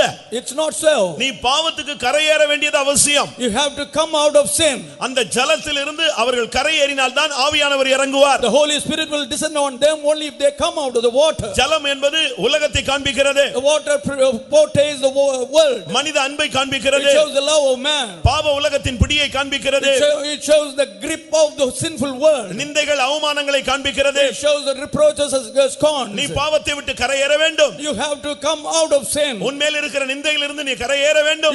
You should come away from the reproaches which are on you. உலக பிடியிலிருந்து நீ கரையேற வேண்டும். You should come out of the hold of the world. அப்படி கரையேறினால் If you come out, உனக்கு தேவன் வானத்தை திறப்பார். God will open the heaven for you. அருமையான நண்பனே, உனக்காக வானம் என்றைக்காவது திறக்கப்பட்டிருக்கிறதா? Beloved friend, was the heaven ever been open for you? சரியான ஞானஸ்நானம் உன்னை இந்த பூமியிலே சரீரமாகிய சபையிலே அங்கத்தனாய் மாற்றுகிறது. And the right baptism makes you a member of the real church. நீ சரியான ஞானஸ்நானம் எடுத்து கரையேறும் பொழுது, When you get out of water taking the right baptism, பரலோக குடும்பத்திலே நீ அங்கத்தனாய் மாறும்படியாக உனக்காக தேவன் வானத்தை திறக்கிறார். God is opening up the heaven for you to become a member of the real church. உங்களுக்காக வானம் திறக்கப்பட்ட நாள் மிகவும் முக்கியமான ஒரு நாள். The day in which the heaven was open for you is a very important day in your life. அந்த வானம் திறக்கப்பட்டால், If that heaven is open, பரிசுத்த ஆவியானவர் வல்லமையோடு இறங்குவார். and the Holy Spirit will descend with mighty power. பிரியமானவர்களே, உங்களில் எத்தனை பேர் ஆவியின் அபிஷேகத்தை பெற்றவர்கள்? Beloved, how many of you are anointed with the Holy Spirit? அநேகர் நாங்கள் ஞானஸ்நானம் பெற்ற உடனே வேத வசனத்தின்படி பரிசுத்த ஆவியின் வரம் எங்களுக்கு கிடைத்திருக்கிறது என்று சொல்லுவார்கள். Many people claim that as soon as they are baptized, they have the gift of the Holy Spirit. நீங்கள் மனம் திரும்பி பாவ மன்னிப்புக்கென்று ஞானஸ்நானம் பெற்றுக் கொள்ளுங்கள், அப்பொழுது பரிசுத்த ஆவியின் வரத்தை பெறுவீர்கள் என்ற வசனத்தை பிடித்துக் கொள்கிறார்கள். They take hold of the words, you will be repented and be baptized, and then you will receive the Spirit, you will receive the Holy Spirit. பரிசுத்தாவின் வரத்தை You will பெற்றுக்கொள்வீர்கள். receive the gift of the Holy Spirit. நான் பரிசுத்தாவின் வரத்தை இரண்டாவது சொல்லுகிறேன். முதலாவது நீ பரிசுத்தாவின் வல்லமையை நீ பெற்றுக்கொள்ள வேண்டும். And I will talk about the gift of the Holy Spirit later, but first you must receive the baptism of the Holy பரிசுத்தாவின் Spirit. வல்லமை வேறு, பரிசுத்தாவின் அபிஷேகம் வேறு, பரிசுத்தாவின் வரம் வேறு. Anointing, the power of the Holy Spirit, the anointing of the Holy Spirit and the gift of the Holy Spirit. பிதாவாகிய தேவன் நசரேயனாகிய இயேசுவை எழுப்பி பரிசுத்த ஆவியினாலும் வல்லமையினாலும் அபிஷேகம் பண்ணினார் என்று சொல்லி இருக்கிறது. It is said the Lord God the Father raised up Jesus Christ and anointed him with the power and the Holy Spirit. நீங்களும் நானும் பரிசுத்த ஆவி பெற்றதுக்கு என்ன அடையாளம்? What's the token of our receipt of the Holy Spirit? நீங்கள் காண்கிறதும் கேட்கிறதுமான பரிசுத்த ஆவி உங்கள் மேலும் என் மேலும் வந்து இறங்கி இருக்கிறது. And the Holy Spirit which you see and hear have descended on us. அபிஷேகம் பெற்றதை நாம் பார்க்கலாம். We can see the people who are anointed. அபிஷேகம் பெற்றவன் அந்நிய பாஷை பேசுவான், தேவனோடு பேசுவான், தேவனுடைய மகத்துவத்தை பேசுவான், தேவனை புகழுவான், அதை மற்றவர்கள் கேட்க முடியும். And the anointed person will speak in tongues, he will glorify God, he will magnify God, others can hear it. மற்றவர்களுக்கு புரியவில்லை, அதனால கத்தக்கூடாது என்று ஒரு சில சபைகளிலே சொல்லுவார்கள். Because others cannot hear, some people forbid those people from shouting. அந்நிய பாஷையை அடக்கி வைக்க உனக்கு யார் அதிகாரம் கொடுத்தது? Who has given you the right with hold of the Holy Spirit? சபையிலே அந்நிய பாஷை பேசுவதை தடை பண்ணாதிருங்கள், உங்கள் எல்லாரை காட்டிலும் நான் அதிகமாக அந்நிய பாஷைகளை பேசுகிறேன் என்று அப்போஸ்தலனாகிய பவுல் பேசுகிறார். Apostle Paul says, do not forbid people to speak tongues in the church, because I speak more than you, all of you, in tongues. அந்நிய பாஷை பேசும் பொழுது ஒருவன் தனக்குள்ளேயே பக்தி விருத்தி உண்டாக பேசுகிறான். A man in speaking in tongues is speaking to his own edification. வேதத்தின்படி நாம் பார்க்கும் பொழுது When we see it எந்தெந்த இடங்களிலே பரிசுத்த ஆவியானவர் இறங்கினாரோ அந்தந்த இடங்களில் எல்லாம் அந்நிய பாஷையிலே தேவனுடைய ஜனங்கள் தேவனை புகழ்ந்தார்கள், அயல் மொழியில் அவர்கள் பேசினார்கள் என்று வேதம் சொல்லுகிறது. The scripture says in all the places where the Holy Spirit descended on them, they spoke in tongues and they magnified and glorified God. இப்படிப்பட்ட ஒரு அனுபவம் பரிசுத்தாவியில் உண்டு என்று ஏசாயா தீர்க்கதரிசி இயேசு பிறப்பதற்கு 700 வருடங்களுக்கு முன்பாகவே அதை தீர்க்கதரிசனமாக சொல்லி வைத்தான். 700 years before the birth of Jesus Christ, the Isaiah the prophet said about the Holy Spirit in his prophecy. ஏசாயா 28:11-12 நாம் பார்க்கும் பொழுது When we consider from Isaiah chapter 28 verses 11 and 12, பரியாச உதடுகளினாலும் அந்நிய பாஷையினாலும் இந்த ஜனத்தோடே பேசுவார், அதுவே இளைப்பாறுதல். And he will speak with his people with a muttering tongue, and that is the rest wherewith he'll make the people to rest. இரண்டாவது வானம் திறக்கிறதிலே உனக்கு கிடைக்கிற ஆசீர்வாதம் என்ன? What is the second blessing you receive by the opening of the heaven? வானம் திறந்தால் உனக்கு தரிசனங்கள் கிடைக்கும். If the heaven is open, you will have visions. எப்பொழுதெல்லாம் வானம் திறந்ததோ அப்பொழுது தேவனுடைய பிள்ளைகளுக்கு தரிசனம் கிடைத்ததை நாம் வேதத்திலே பார்க்க முடியும். Whenever the heavens were opened, we can see from the scriptures the people of God had the visions. எசேக்கியேல் 1:1 பார்க்கும் பொழுது Reading from Ezekiel chapter 1 verse 1, யோவான் 1:51 பார்க்கும் பொழுது 151 as we consider, யோவான் 1:51, John 1:51, இங்கே என்ன சொல்லப்பட்டிருக்கிறது? what's mentioned here? எப்பொழுதெல்லாம் வானம் திறந்ததோ அப்பொழுதெல்லாம் தரிசனம் கிடைத்தது. Whenever the heavens were opened, there was vision. ஒரு ஆவிக்குரிய மனிதனுக்கு தரிசனம் உள்ள ஒரு வாழ்க்கை இருக்கிறது. A spiritual man has a life of vision. கடைசி நாட்களில் நான் மாம்சமான யாவர் மேலும் என் ஆவியை ஊற்றுவேன். In the last days I will pour out my spirit upon all the flesh. இந்த விஷன் என்பது முக்கியமாக புதிய ஏற்பாட்டு காலத்தில் வாலிபர்களுக்குள்ள ஒரு சுதந்திரம். And this vision is an inheritance of the youth in the New Testament church. ஒரு புதிய ஏற்பாட்டு வாலிபன் என்று சொன்னால் அவன் தரிசனம் உள்ளவனாய் இருப்பான். A New Testament youth will, if you say, he must have the vision. அது யோவேல் தீர்க்கதரிசி தெளிவாக சொல்லுகிறார். Joel had prophesied about that clearly. அப்போஸ்தலர் 2ஆம் அதிகாரத்திலும் இது தெளிவாக சொல்லப்பட்டிருக்கிறது. It is clearly said in Acts of the Apostles chapter 2. ஒரு வாலிபனுக்கு பரிசுத்தாவின் அபிஷேகம் கிடைத்தால் அதோடு அவனுக்கு அந்த வரமாக அந்த தரிசனம் கிடைக்கிறது. When a young man received the anointing of the Holy Spirit as a gift, he is received the gift of vision. எந்த ஒரு வாலிபனுக்கு தெய்வீக தரிசனம் இல்லையோ அவனுடைய வாழ்வு சீர்கெட்டு கொண்டிருக்கிறது என்று அர்த்தம். And if a young man is devoid of the spiritual vision, he is backsliding. முதலாம் சாமுவேலை நாம் பார்க்கும் பொழுது When we consider from 1 Samuel, ஏலியின் நாட்களிலே பிரத்யட்சணமான தரிசனம் இல்லை என்று சொல்லப்பட்டிருக்கிறது. it is mentioned in the days of Eli there was no vision. பாருங்கள் அவனுடைய பிள்ளைகள் சீர்கெட்டு போயிருந்ததை நீங்கள் பார்க்கலாம். Then you can see his sons being backslidden.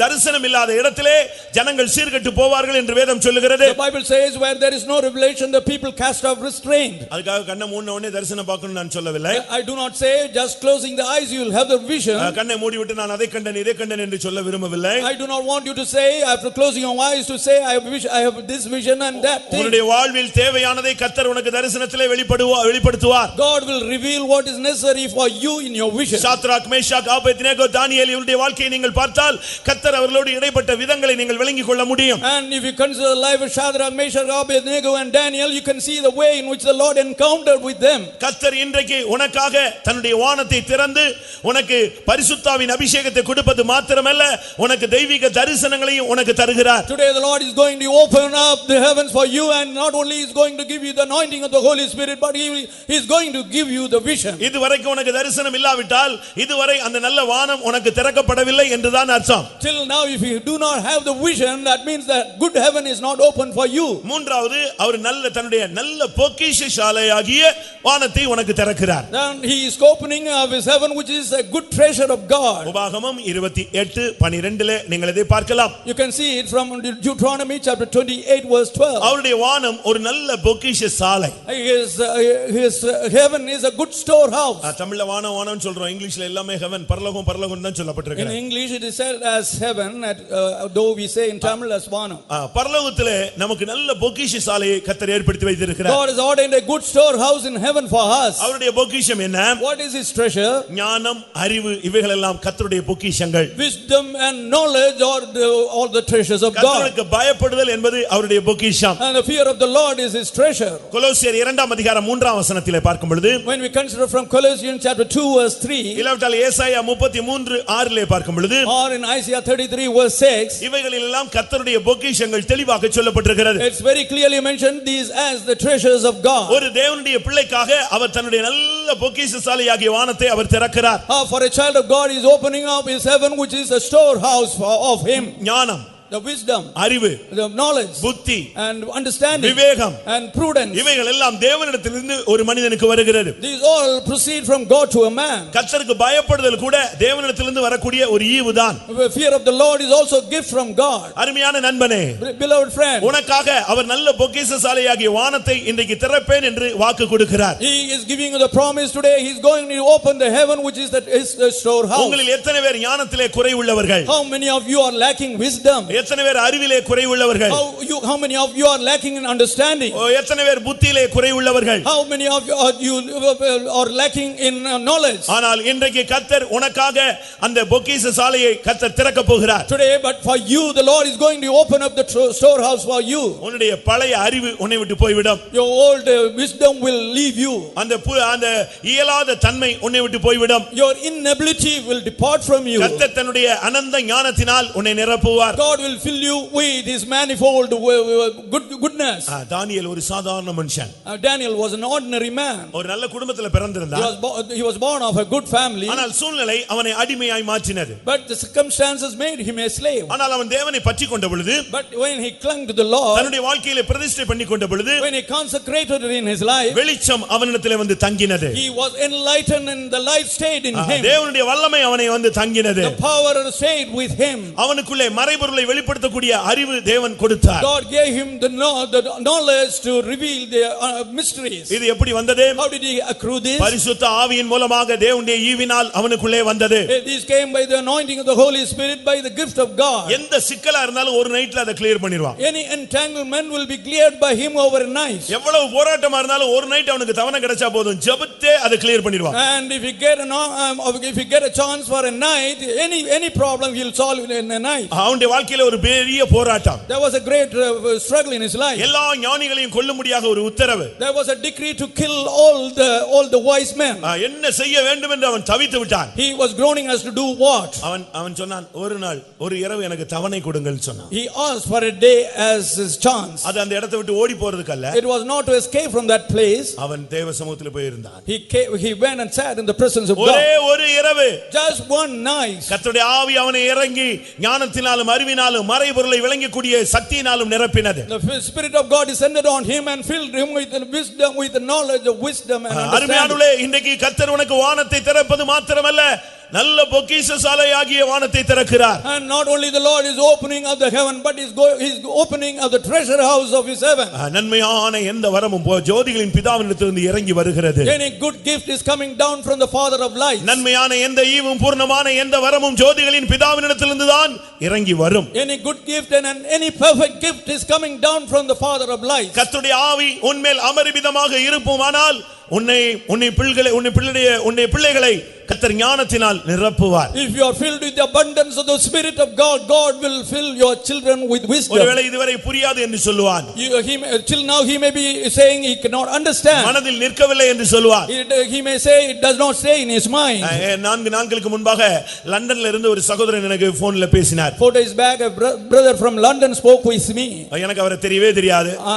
I never knew him. எப்படியோ என்னை குறித்து கேள்விப்பட்டு என்னிடத்தில் பேசினார். Somehow he had heard of me and spoke to me. அவர் ஒரு படிப்புக்காக அங்க போய் இருக்கிறார். For his education he has gone there. அவர் எக்ஸாம் ஹால்ல போய் உட்கார்ந்தாராம். He sat in the exam hall.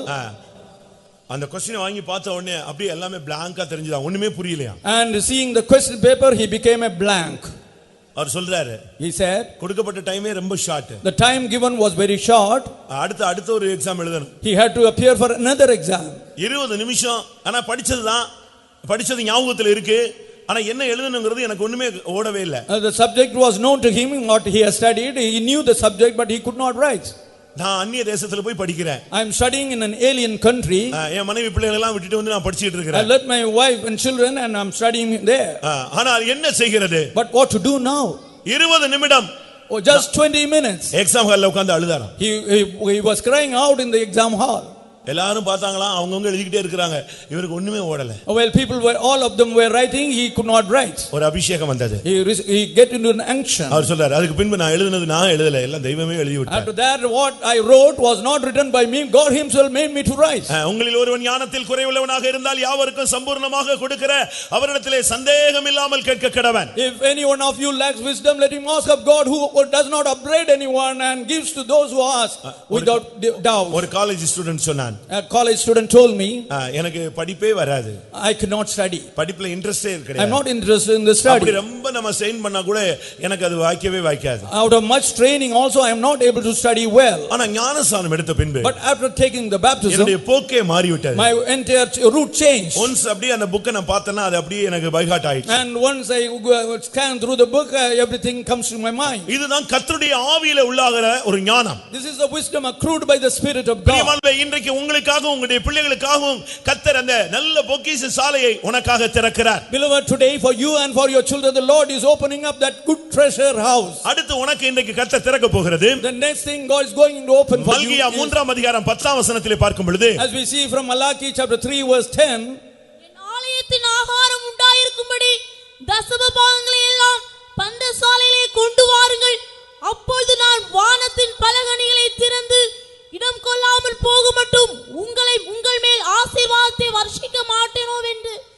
அதனால் என்னை சோதித்து பாருங்கள் என்று சேனைகளின் கர்த்தர் சொல்கிறார். கர்த்தருடைய பரிசுத்த நாமத்துக்கு மகிமை உண்டாவதாக. Glory be to the holy name of God. அடுத்த தேவன் உனக்காக திறக்கிறது வானத்தின் பலகணிகளை கர்த்தர் திறக்கிறார். The next thing God is opening for you are the windows of heaven. ஒவ்வொரு எக்ஸ்பீரியன்ஸ் நீங்க அப்படியே உங்களுடைய மனதிலே வாங்கிக் கொள்ளுங்க. You must conceive all the things I express in your mind. பொதுவாக வானத்தை திறப்பது, generally opening the heaven, அது உன்னுடைய ஜீவியத்திலே பரிசுத்த ஆவியின் அபிஷேகத்தை கொடுப்பது. that is providing the Holy Spirit and anointing of the Holy Spirit in your life. அடுத்து வானத்தை திறப்பது உன்னுடைய வாழ்விலே தரிசனங்களை உனக்கு கொடுப்பது. Next thing God provides in your life is the vision. அடுத்து பொக்கிஷ சாலையை உனக்கு திறக்கிறார். then he is opening the treasure house for you. ஞானம், அறிவு, கர்த்தருக்கு பயப்படுகிற பயம், தெய்வீகம் இதெல்லாம் உன்னை வந்து ஆள்கொள்ளுகிறது. wisdom, knowledge and the fear of God are overpowering you. அடுத்து வானத்தின் ஜன்னல்களை பலகணிகளை உனக்கு திறக்கிறார். now God is opening the windows of heaven for you. நான் ஒவ்வொரு ஸ்டெப்பா சொல்லிட்டே வரேன், கடைசில எப்படிலாம் உங்களுக்கு திறக்கிறார்னு பாருங்க. I am telling you gradually, step by step, and finally you will be able to see how the Lord is இந்த opening. வானத்தின் பலகணிகளை திறக்கும் பொழுது இடங்கொள்ளாமல் போக மட்டும் உன்னுடைய வாழ்க்கையிலே பொருளாதார ஆசீர்வாதத்தை தருகிறார். when God is opening the windows of the heaven, he is providing you with worldly blessings that you are not able to hold them in your place. மற்ற சபைகளிலே இந்த பிரசங்கங்களில் இந்த மெட்டீரியல் blessing குறித்து அதிகமாக வலியுறுத்துவார்கள். and other churches they emphasize much about the material blessings. ஆனால் நம்முடைய பெந்தேகாஸ்ட் இந்த லைன்ல நாம் மெட்டீரியல் blessing அதிகமாக வலியுறுத்துவது இல்லை. but we do not insist more on the material blessings in our Pentecost. ஆனால் இந்த மாலை வேளையிலே உங்களுடைய தேவனுடைய வாக்குத்தத்தத்தை வசனத்தை உங்களுக்கு முன்பாக வைக்கிறோம். உனக்காக தேவன் வானத்தின் பலகணிகளை திறக்கிறார். in this evening we are setting out the promises of God before you, and there he is opening the windows of heaven for you. ஆதியாகமம் 49:25 ஐ பார்க்கும் பொழுது, when we see from Genesis 49:25, வானத்தின் ஆசீர்வாதம் இல்லாவிட்டால் வானத்தில் செல்வம் என்று சொல்லி இருக்கிறது. it is mentioned as the blessing of heaven or the riches of heaven. இது எந்த அடிப்படையிலே இந்த வானத்தின் பலகணிகள் பலகணிகளை திறக்கிறார். On what basis is he opening the windows of heaven? எப்படி இடங்கொள்ளாமல் போக மட்டும் தேவன் உன்னை ஆசீர்வதிக்க முடியும்? How could the Lord bless you in a way that you are not able to hold his உன் blessing? தேவனாகிய கர்த்தரை பரீட்சை பாராதிருப்பாயாக என்று சொன்ன தேவன் இந்த இடத்துல என்னை நீ சோதித்து பார் என்று அவரே சவாலாக சொல்லுகிறார். God who told you do not tempt the Lord your God is now giving you a challenge to tempt him and see. இந்த வானத்தின் பலகணிகளை திறக்க ஒரே ஒரு நிபந்தனை. There is but one condition to open the windows of heaven. உன்னுடைய ஜீவியத்திலே தசம பாகம் என்கிற ஒரு தன்மை இருக்கிறது. There is a thing, there is an aspect called tithe in your life. ஒரு சிலர் ஆஃபரிங் என்று பேசுவார்கள். Some people call it offering. ஒவ்வொரு விதமான காணிக்கைகளை பைபிளிலே நீங்க பார்க்கலாம், சபைகளிலும் நீங்கள் பார்க்கலாம். In the Bible also you can see different kinds of offerings and gifts, and in the churches also you can see them. நான் இந்த காணிக்கைகளுக்குள்ளே போக விரும்பவில்லை. I do not want to go into the offering. ஆனால் இந்த தசம பாகம் என்பது எங்கே வர வேண்டும்? Where should this tithe come? எபிரேயர்களின் நிருபம் 7ஆம் அதிகாரம் 3-4 வசனங்களிலே பார்க்கும் பொழுது, When we consider from Hebrews chapter 7 verses 3 and 4, இந்த தசம பாகத்தை மெல்கிசேதேக் முறைமையின்படி உள்ளவன் தான் வாங்க முடியும், வாங்க வேண்டும், வாங்கலாம், அதுதான் சரி. a priest after the order of Melchizedek only is eligible to receive this gift or this tithe, and he is the person who is entitled to that. தாயும் தகப்பனும் இல்லாதவன், வம்ச வரலாறு இல்லாதவன், ஜீவனின் துவக்கமும் முடிவும் இல்லாதவன், இவன் தான் மெல்கிசேதேக், இவன் தான் தசமமாக வாங்க கட்டளை பெற்றவன் என்று வேதம் சொல்லுகிறது. The Bible says that Melchizedek is the one who has no father or mother or no descent or no genealogy, and he is the person who is eligible to receive the tithe. அருமையானவர்களே, உங்களுடைய தசம பாகங்கள் எங்கே செல்லுகிறது? Beloved, where are your tithes going to? அதை நீ share பண்றதுக்கு உனக்கு உரிமை கிடையாது. You have no right to share it with you. அதை யாரிடத்திலும் கொடுக்கவும் உனக்கு உரிமை You கிடையாது. do not have the right to give it to anyone. உனக்கு வானத்தின் பலகணி திறக்கப்பட வேண்டுமானால், If the windows of heaven ought to be open for you, இடங்கொள்ளாமல் போக மட்டும் தேவன் உன்னை ஆசீர்வதிக்க வேண்டுமானால், if the Lord is to bless you sumptuously, ஒரு பரிசேயனே தசம பாகத்திலே உண்மையா இருப்பானானால், நீ தேவனுடைய பிள்ளை அல்லவா, நீ நித்திய ஜீவனில் பிரவேசிக்க வேண்டுவன் அல்லவா, உனக்காக வானத்தின் பலகணிகளை கர்த்தர் திறக்க ஆயத்தமாய் இருக்கிறார். if a Pharisee is able to give your tithes, you are a child who is going to meet the Lord. How much you should be faithful in the offering of tithes? இங்கே எப்படியோ தெரியாது. I do not know the things happening here. அநேக இடங்களிலே வெளி பாஸ்டர்கள் வந்து நம்முடைய சபையிலே தசம பாகத்தை கொடுக்கிறார்கள். And in many other places outside pastors, independent pastors are giving their offering to our churches. நானே சில பாஸ்டர்கிட்ட இருந்து தசம பாகம் வாங்கி இருக்கிறேன். I myself have received the tithes from certain outside pastors. அவங்க சர்ச்சில தசம பாகம் வாங்கி நம்மட்ட வந்து தசம பாகம் கொடுத்துட்டு போறாங்க. They receive the tithes from their church members and they are offering that tithe to us. பிரியமான வேத வசனத்தை நீங்கள் சரியான விதத்தில் புரிந்து கொள்ள வேண்டும். Beloved, you should probably understand the scriptures. நீ இதுல உண்மையா இருந்தால் அந்த வசனத்தை நீங்க வீட்ல போய் திரும்ப ரிப்பீட் பண்ணி பார்த்துட்டே இருங்க. And if you are faithful in that, you may repeatedly read that verse. அத நீ கரெக்ட்டா நீ ஃபாலோ பண்ண ஆரம்பிச்சேனா இடங்கொள்ளாமல் போக மட்டும் தெய்வம் உன்னை ஆசீர்வதிக்கிறார். If you are following it rightly, the Lord will abundantly bless you, that there is no place to receive the blessings. இன்னும் சரியா சொல்ல போனால், To say it properly, புதிய ஏற்பாட்டிலே தசம பாகம் கிடையாது. in the New Testament there is no tithe. அப்படினா ரொம்ப தப்பிறோம்னு நினைக்கிறீங்களா? Do you think you can escape by that? அப்படி அல்ல. It's not so. புதிய ஏற்பாட்டிலே உங்களுடைய நீதி அதை காட்டிலும் அதிகமா இருக்கணும்னு தான் பைபிள் சொல்லுது. The Bible says your righteousness should exceed that righteousness. மத்தேயு எழுதின சுவிசேஷத்தில் நீங்கள் பார்க்கும் பொழுது, If you see from Matthew, உங்களுடைய நீதி வேதபாரகர் பரிசேயர் என்பவருடைய நீதியை காட்டிலும் அதிகமா இராவிட்டால் நீங்கள் தேவனுடைய ராஜ்யத்தில் பிரவேசிக்க மாட்டீர்கள். you will not enter the kingdom of God unless your righteousness exceeds the righteousness of the Pharisees and the scribes. மத்தேயு 5ஆம் அதிகாரம் 20ஆம் வசனத்திலே நீங்கள் போய் படித்துக் கொள்ளுங்கள். Matthew 5:20 you can read it. லூக்கா எழுதின சுவிசேஷம் 18ஆம் அதிகாரத்திலே பரிசேயனுடைய நீதி தசம பாகம் செலுத்துவது. And Luke 18th chapter says that the righteousness of the Pharisee is to offer the tithe. ஆனால் மத்தேயு 5ஆம் அதிகாரத்திலே உங்களுடைய நீதி பரிசேயனுடைய நீதியை காட்டிலும் அதிகமா இராவிட்டால் புதிய ஏற்பாட்டு விசுவாசியும் ஊழியனும் பரலோக ராஜ்யத்தில் பிரவேசிக்க மாட்டான். But in Matthew it says unless your righteousness or the righteousness of the New Testament worker and believer exceeds the righteousness of the Pharisees, you will not enter the kingdom of God. இந்த புதிய ஏற்பாட்டிலே தசம பாகம் என்கிறது அதை அதிகமாய் செலுத்துவது உன்னுடைய ஜீவியத்திலே வானத்தின் பலகணிகளை தேவன் திறக்க வாய்ப்பை உண்டு பண்ணுகிறது. If you are opening if you are paying the tithes properly and in the right way, it is causing a way for the heavens windows to be open for you. ஜன்னலை திறக்கிறவர் அடுத்து கதவை திறக்கிறார். He who opens the windows then he opens the doors. வானத்தின் பலகணிகளை திறக்கிற தேவன் அடுத்த ஸ்டெப்புக்கு நீ வரும் பொழுது வானத்தின் கதவையே திறக்கிறார். When God is opening the windows of heaven, the next step he comes is to open the doors of heaven. 78ஆம் சங்கீதம் Psalm 78 23ஆம் வசனத்தை பாருங்கள். and consider verse 23. அவர் உயரத்திலுள்ள மேகங்களுக்கு கட்டளையிட்டு வானத்தின் கதவுகளை திறந்து மன்னாவை அவர்களுக்கு ஆகாரமாக வருஷிக்க பண்ணி வானத்தின் தானியத்தை அவர்களுக்கு கொடுத்தார். இங்கே பாருங்கள், வானத்தின் கதவை கர்த்தர் திறக்கிறார். Here we can see the Lord opening the doors of heaven. அருமையானவர்களே, இன்றைக்கு முடியறதுக்குள்ள வானத்தின் கதவு, வானத்தின் பலகணி, நல்ல பொக்கிஷ சாலை, வானம் எல்லாமே நமக்காக இந்த கூட்டத்தில் திறக்க வேண்டியது அவசியம். And it's necessary that all these things, the windows of heaven, the doors of heaven, the treasure houses of heaven have to be opened before the end of this meeting today. ஒருவேளை நீ தேவனுடைய வார்த்தைக்கு கீழ்ப்படியாமல் போனதினாலே உனக்கு இந்த வானம் வெண்கலமும் இரும்புமாய் அடைபட்டது போல தென்படலாம். Perhaps you may have not listened and heeded to the word of God. The heaven may appear to be iron and brass. வானத்தை திறந்து நல்ல மழை பெய்யணும்னு கழுதைக்கு கல்யாணம் கட்டி வைக்கிறான். And people are getting married to the donkey in order to get the rain. இதெல்லாம் உலகத்துல நடக்குது. These are the worldly things happening. தேவனுடைய பிள்ளைகள் கரெக்ட்டா இருந்தா வானம் தானா திறக்கும். And if the people of God are leading a proper life, the heaven will open up itself. ஆவியானவர் இறங்குவார். The Holy Spirit will descend. நல்ல பொக்கிஷ சாலையை திறப்பார். He will open the good treasure house. வானத்தின் ஜன்னலை திறப்பார். He will open the windows of heaven. அடுத்து வானத்தின் கதவை திறக்கிறார். And then he opens the doors of heaven. அங்கே மன்னா பொழியப்பட்டது. There manna was showered. அது வானத்தின் தானியம் என்று சொல்கிறது. That is said as the corn of heaven. தூதர்களுடைய அப்பம் என்று சொல்கிறது. That's also mentioned as the bread of the angels. கிறிஸ்தவ வாழ்க்கையிலே இந்த புதிய ஏற்பாட்டிலே நமக்கு மன்னா அவசியம். In the Christian life in the New Testament we need manna.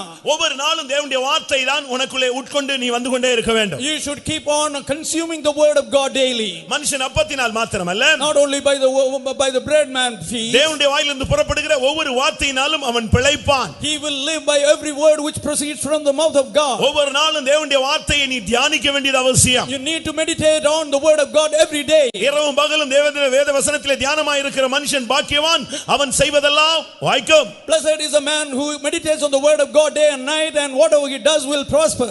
வேதம் எப்பொழுதும் உன் கையிலே இருக்கட்டும். The Bible should be always in your hands. உன் படுக்கைக்கு பக்கத்திலே வேதம் இருக்கட்டும். And let the Bible be by the side of your bed. சமயம் கிடைக்கும்போது அது திறந்து பார். At opportune times you should open it. அது ஒரு விலையேற பெற்ற பொக்கிஷம். It's a precious treasure. அதுல நீ தியானம் பண்ணு. You meditate it. அதை நீ பயிற்சி எடு. You train on yourself on பழைய it. ஏற்பாட்டிலே ராஜாக்களுக்கு ஒரு பிரமாணம் இருந்தது. In the Old Testament time there was a law for the kings. இந்த ராஜாக்கள் நியாயப்பிரமாண புத்தகத்தின் ஒரு பிரதியை எடுத்து தன்னிடத்தில் வைத்துக் கொள்ள வேண்டும்.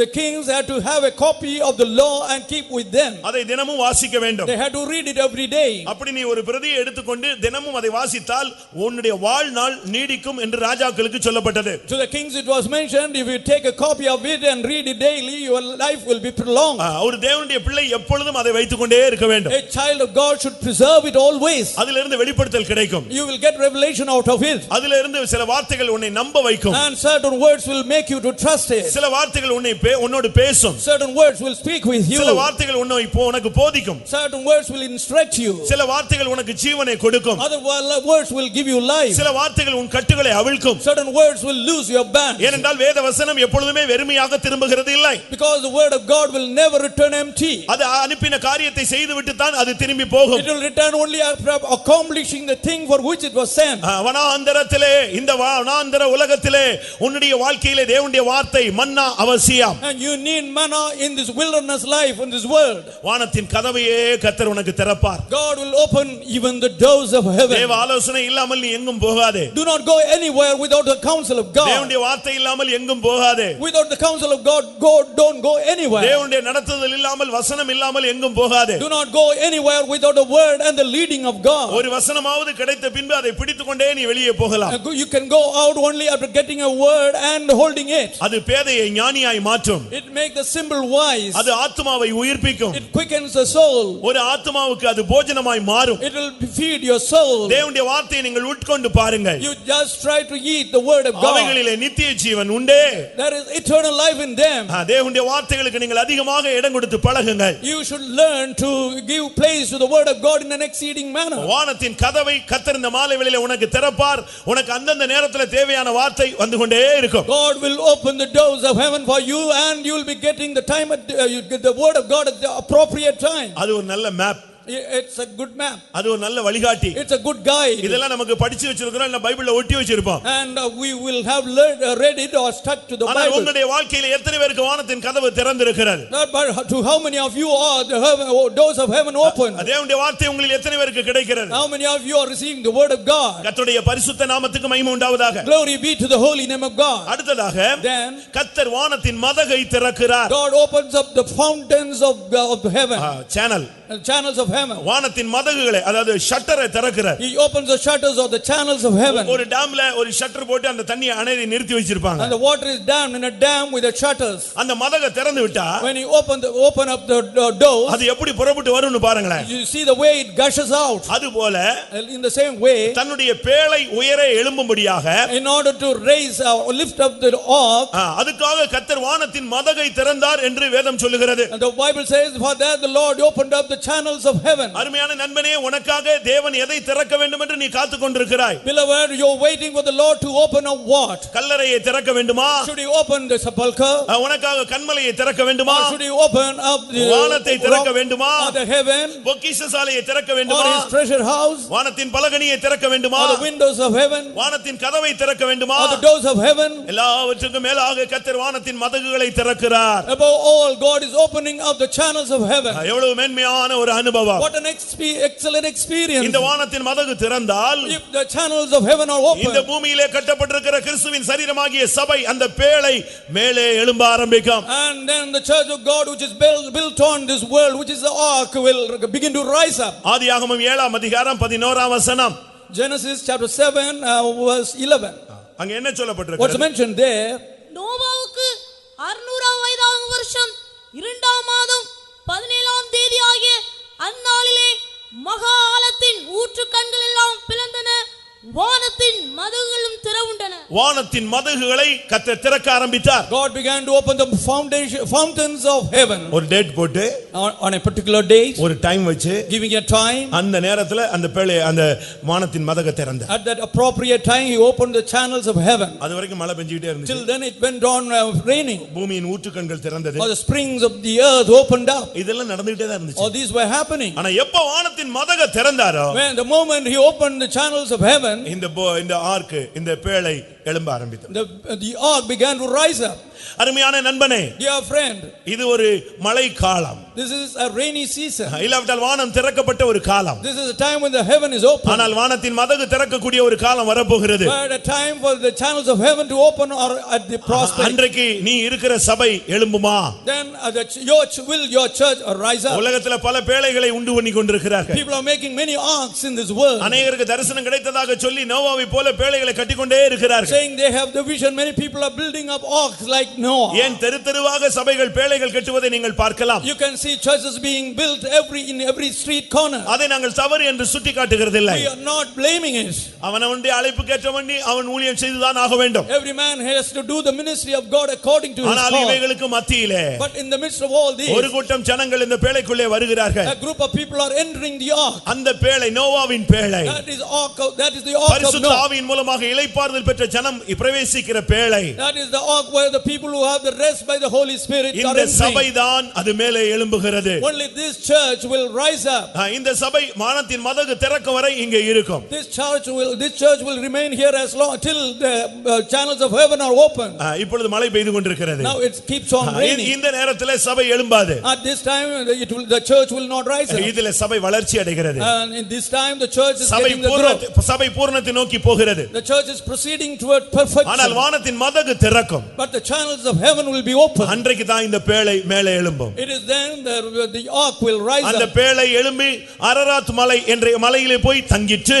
And the ark floated and it rested on the Ararat mountain. Ararat என்று சொன்னால் பரிசுத்த பூமி என்று அர்த்தம். Ararat means a holy land. இந்த சபை அந்த பரிசுத்த ஸ்தலத்திலே போய் நிற்கும். This church will go and land in that holy land. நீ இருப்பது சபையா? And are you in a church? இல்லாவிட்டால் ஒரு Sangma? Or is it an association? நீங்க சரியான விதத்துல நீங்க இந்த கேள்விக்கு பதில் சொல்லுங்க. And you may answer properly to this question. நீ இருக்கிறது சபையா இல்லாவிட்டா ஒரு committee Sangma? Are you in a church or in an association? நீ இருப்பது சபையானால், if you are in a church, தேவனானவர் முதலாவது சபையிலே அப்போஸ்தலரை ஏற்படுத்தினார். in the first place the Lord anointed apostles in the church. 1 கொரிந்தியர் 12 அதிகாரம் 28 வசனத்தில் இந்த வார்த்தையை நீங்கள் பார்க்க முடியும். You can see this word in 1 Corinthians 12 chapter 28th verse. அங்கே தெளிவாக சொல்லி இருக்கிறது. It is clearly mentioned. சபை என்று சொன்னால் அங்கே அப்போஸ்தலன் இருப்பான். In a church there will be an apostle. apostle. ஒரு வீட்ல ஒரு பிள்ளை இருக்குன்னா அங்க ஒரு தகப்பன் இருப்பானே. If there is a child in a house, there will be a father. அங்க ஒரு தாய் இருப்பாளே. There will be a mother.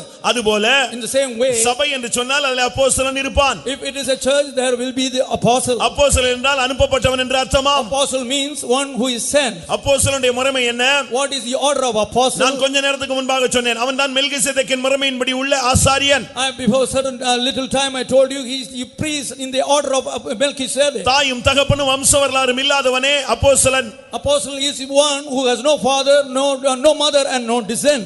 பேதுரு எல்லாவற்றையும் விட்டு உம்மை பின்பற்றினோமே என்று சொன்னானே, அதுதான் அப்போஸ்தல ஊழியம். Peter said, we have forsaken all and followed you. That is the apostolic ministry. இவர்களுக்காக அந்த பேழை உண்டாக்கப்படுகிறது.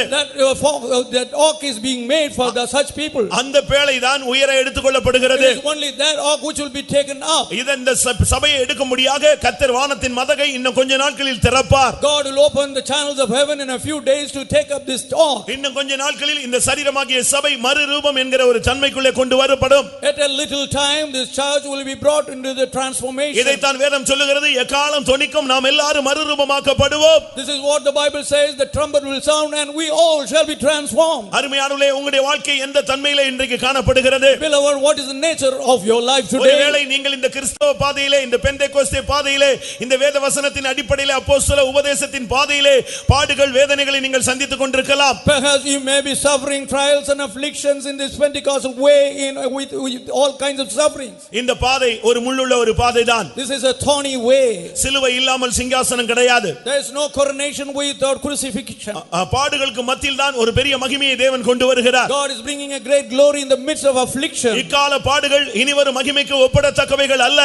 The sufferings of the present are not worthy to be compared to the glory to be revealed. அருமையான நண்பனே, உனக்காக கர்த்தர் வானத்தை திறக்க இந்த மாலை வேளையிலே வந்திருக்கிறார். Beloved, for you the Lord has come in your midst to open the heaven for you. ஆனால் நீ கிறிஸ்துவுக்காக நின்றால், But if you stand for Christ, விசுவாசத்தின் நல்ல போராட்டத்தை போராடினால், if you fight the good fight of faith, விசுவாசத்தை காத்துக்கொண்டால், keep up the faith, உனக்காக வானங்கள் திறக்கப்படும். heavens will be open for you. இதுவரை நான் வானத்தை சொன்னேன், இனிமேல் வானங்கள் திறக்கப்படும். Till now I was mentioning about heaven and now heavens will be open. தனக்காக ஜீவிக்கிறவர்களுக்காக வானங்கள் திறக்கும். And heavens will be open for the people who live for him. கிறிஸ்துவுக்கு உள்ளான ஒரு மனுஷனை அறிவேன், அவன் மூன்றாம் வானவரை எடுத்துக்கொள்ளப்பட்டான். I know a man in Christ was taken up to the third heavens. அப்போஸ்தலர் 7 அதிகாரம் 56 வசனத்தை பார்க்கும் பொழுது, Acts of the Apostles 7:56, கல்லெறியப்பட்டதான ஸ்தேவான் சொல்லுகிறான், இதோ வானங்கள் திறந்திருக்கிறதையும் உன்னதமானவருடைய வலது பார்சத்தில் மனுஷகுமாரன் நிவித்திருக்கிறதையும் நான் இது முதல் காண்கிறேன் என்று சொன்னான். Stephen was stoned, who was pelted with sword, says, I see the Son of Man standing at the right hand of God, and from now on I will see the heavens open. தனக்காக பாடுபடுகிற ஜனங்களுக்காக வானங்களை திறக்கிறார். He opens the heavens for the people who are suffering for him. தெய்வீக சுகத்திலே ஜீவனை கொடுக்கிறவர்களுக்காக வானத்தை திறக்கிறார். People who yield their life on divine healing, he is opening the heavens. முள்ளுகளுக்கு மத்தியிலே lily புஷ்பம் போல வாழுகிறவர்களுக்காக வானங்களை He திறக்கிறார். is opening the heavens for the people who are living as lilies among the thorns. முள்ளுகளுக்கு மத்தியிலே ரோஜாவை போல வாழ்கிறவர்களுக்காக இயேசு வானங்களை திறக்கிறார். Jesus is opening the heavens of the people who are living as roses among the thorns. தன்னுடைய நாமத்தின் நிமித்தம் பாடுபடுகிறவர்களுக்காக வானங்களை திறக்கிறார். He is opening the heavens for the people who are suffering for him. இந்த சத்தியத்தின் நிமித்தம், For this truth, இந்த உபதேசத்தின் நிமித்தம், for the sake of this இந்த doctrine, ஐக்கியத்தின் நிமித்தம், for this fellowship, கிறிஸ்துவின் அன்பின் நிமித்தம், for the love of Christ, எந்த வல்லமையும் என்னை பிரிக்க மாட்டாது என்ற நிச்சயம் உள்ளவர்களுக்காக அவர் வானங்களை திறக்கிறார். He is opening the heavens for the people who have the assurance that no power will be able to separate them from the love of God. பிரியமானவர்களே, நீங்க இக்கால பாடுகள் இனிவரும் மகிமைக்கு ஒப்பிடத்தக்கவைகள் அல்லவே. And the suffering of the present are not worthy to be compared to the glory to be revealed. இந்த வாழ்க்கை என்பது ஒரு விலையேற பெற்ற ஒரு வாழ்க்கை. This is a life which is very precious. ஒருவேளை இந்த உலகத்திலே நீ பாடுகள் மத்தியிலே நீ போகலாம். You may be going this life among difficulties. வேதனைகளுக்கு மத்தியிலே நீ போகலாம். You may be going through sufferings and pain. கண்ணீர்களுக்கு மத்தியிலே போகலாம். You may be going in the midst of tears. கைவிடப்பட்ட ஒரு சூழ்நிலையை நீ உணரலாம். You may feel in a forsaken state. ஆனால் உனக்காக கர்த்தர் வானங்களை திறக்கப் போகிறார். But God is going to open the heavens for you. எத்தனை பேருக்கு அந்த வானங்கள் திறக்கப்பட வேண்டும்? How many of you want the heavens to be open for you? பிரியமானவர்களே, அதுக்கு நான் ஒரு சம்பவத்தை உங்களுக்கு முன்பாக வைக்கிறேன். I will set an example happening before you for that. ஒரு இடத்திலே ஒரு பாஸ்டர் தன்னுடைய ஓட்டத்தை முடிக்கும் பொழுது when a pastor was finishing his course, சில நாட்களுக்கு முன்பாகவே சொன்னாராம், இத்தனாம் தேதி நான் இந்த மணிக்கு என்னுடைய ஓட்டத்தை நான் முடித்து விடுவேன். he foretold before certain days that at such and such time, at a such and such day, he will finish his course. ஒருவேளை பழையவர்களுக்கு அது தெரிந்திருக்கலாம். The old people or the ancients would have known it. பரலோகம் பாதாளம் என்ற புத்தகத்தில் நீங்கள் அதை படித்திருக்கலாம். You would have read it from in the book which is concerning heaven and hell. நம்முடைய சிபிஎம் பாஸ்டர் ஒருவர்தான். It was one of our CPM pastors. அவர் தன்னுடைய ஓட்டத்தை முடிக்கும் பொழுது இத்தனாம் தேதி இந்த மணிக்கு நான் என்னுடைய ஓட்டத்தை முடிக்கிறேன் என்று சொன்னார். And when he was finishing his course, he said on such and such date at the appropriate time he will finish his course. எல்லாரையும் அழைத்து அவர்களோடு பேசினார். He invited everyone and spoke with them. தன்னுடைய நேரத்துக்கு முன்பாக அவர் எல்லாருக்கும் ஒரு பைபிள் ஸ்டடி கொடுத்தாராம். Before the appointed time, he gave a Bible study to all.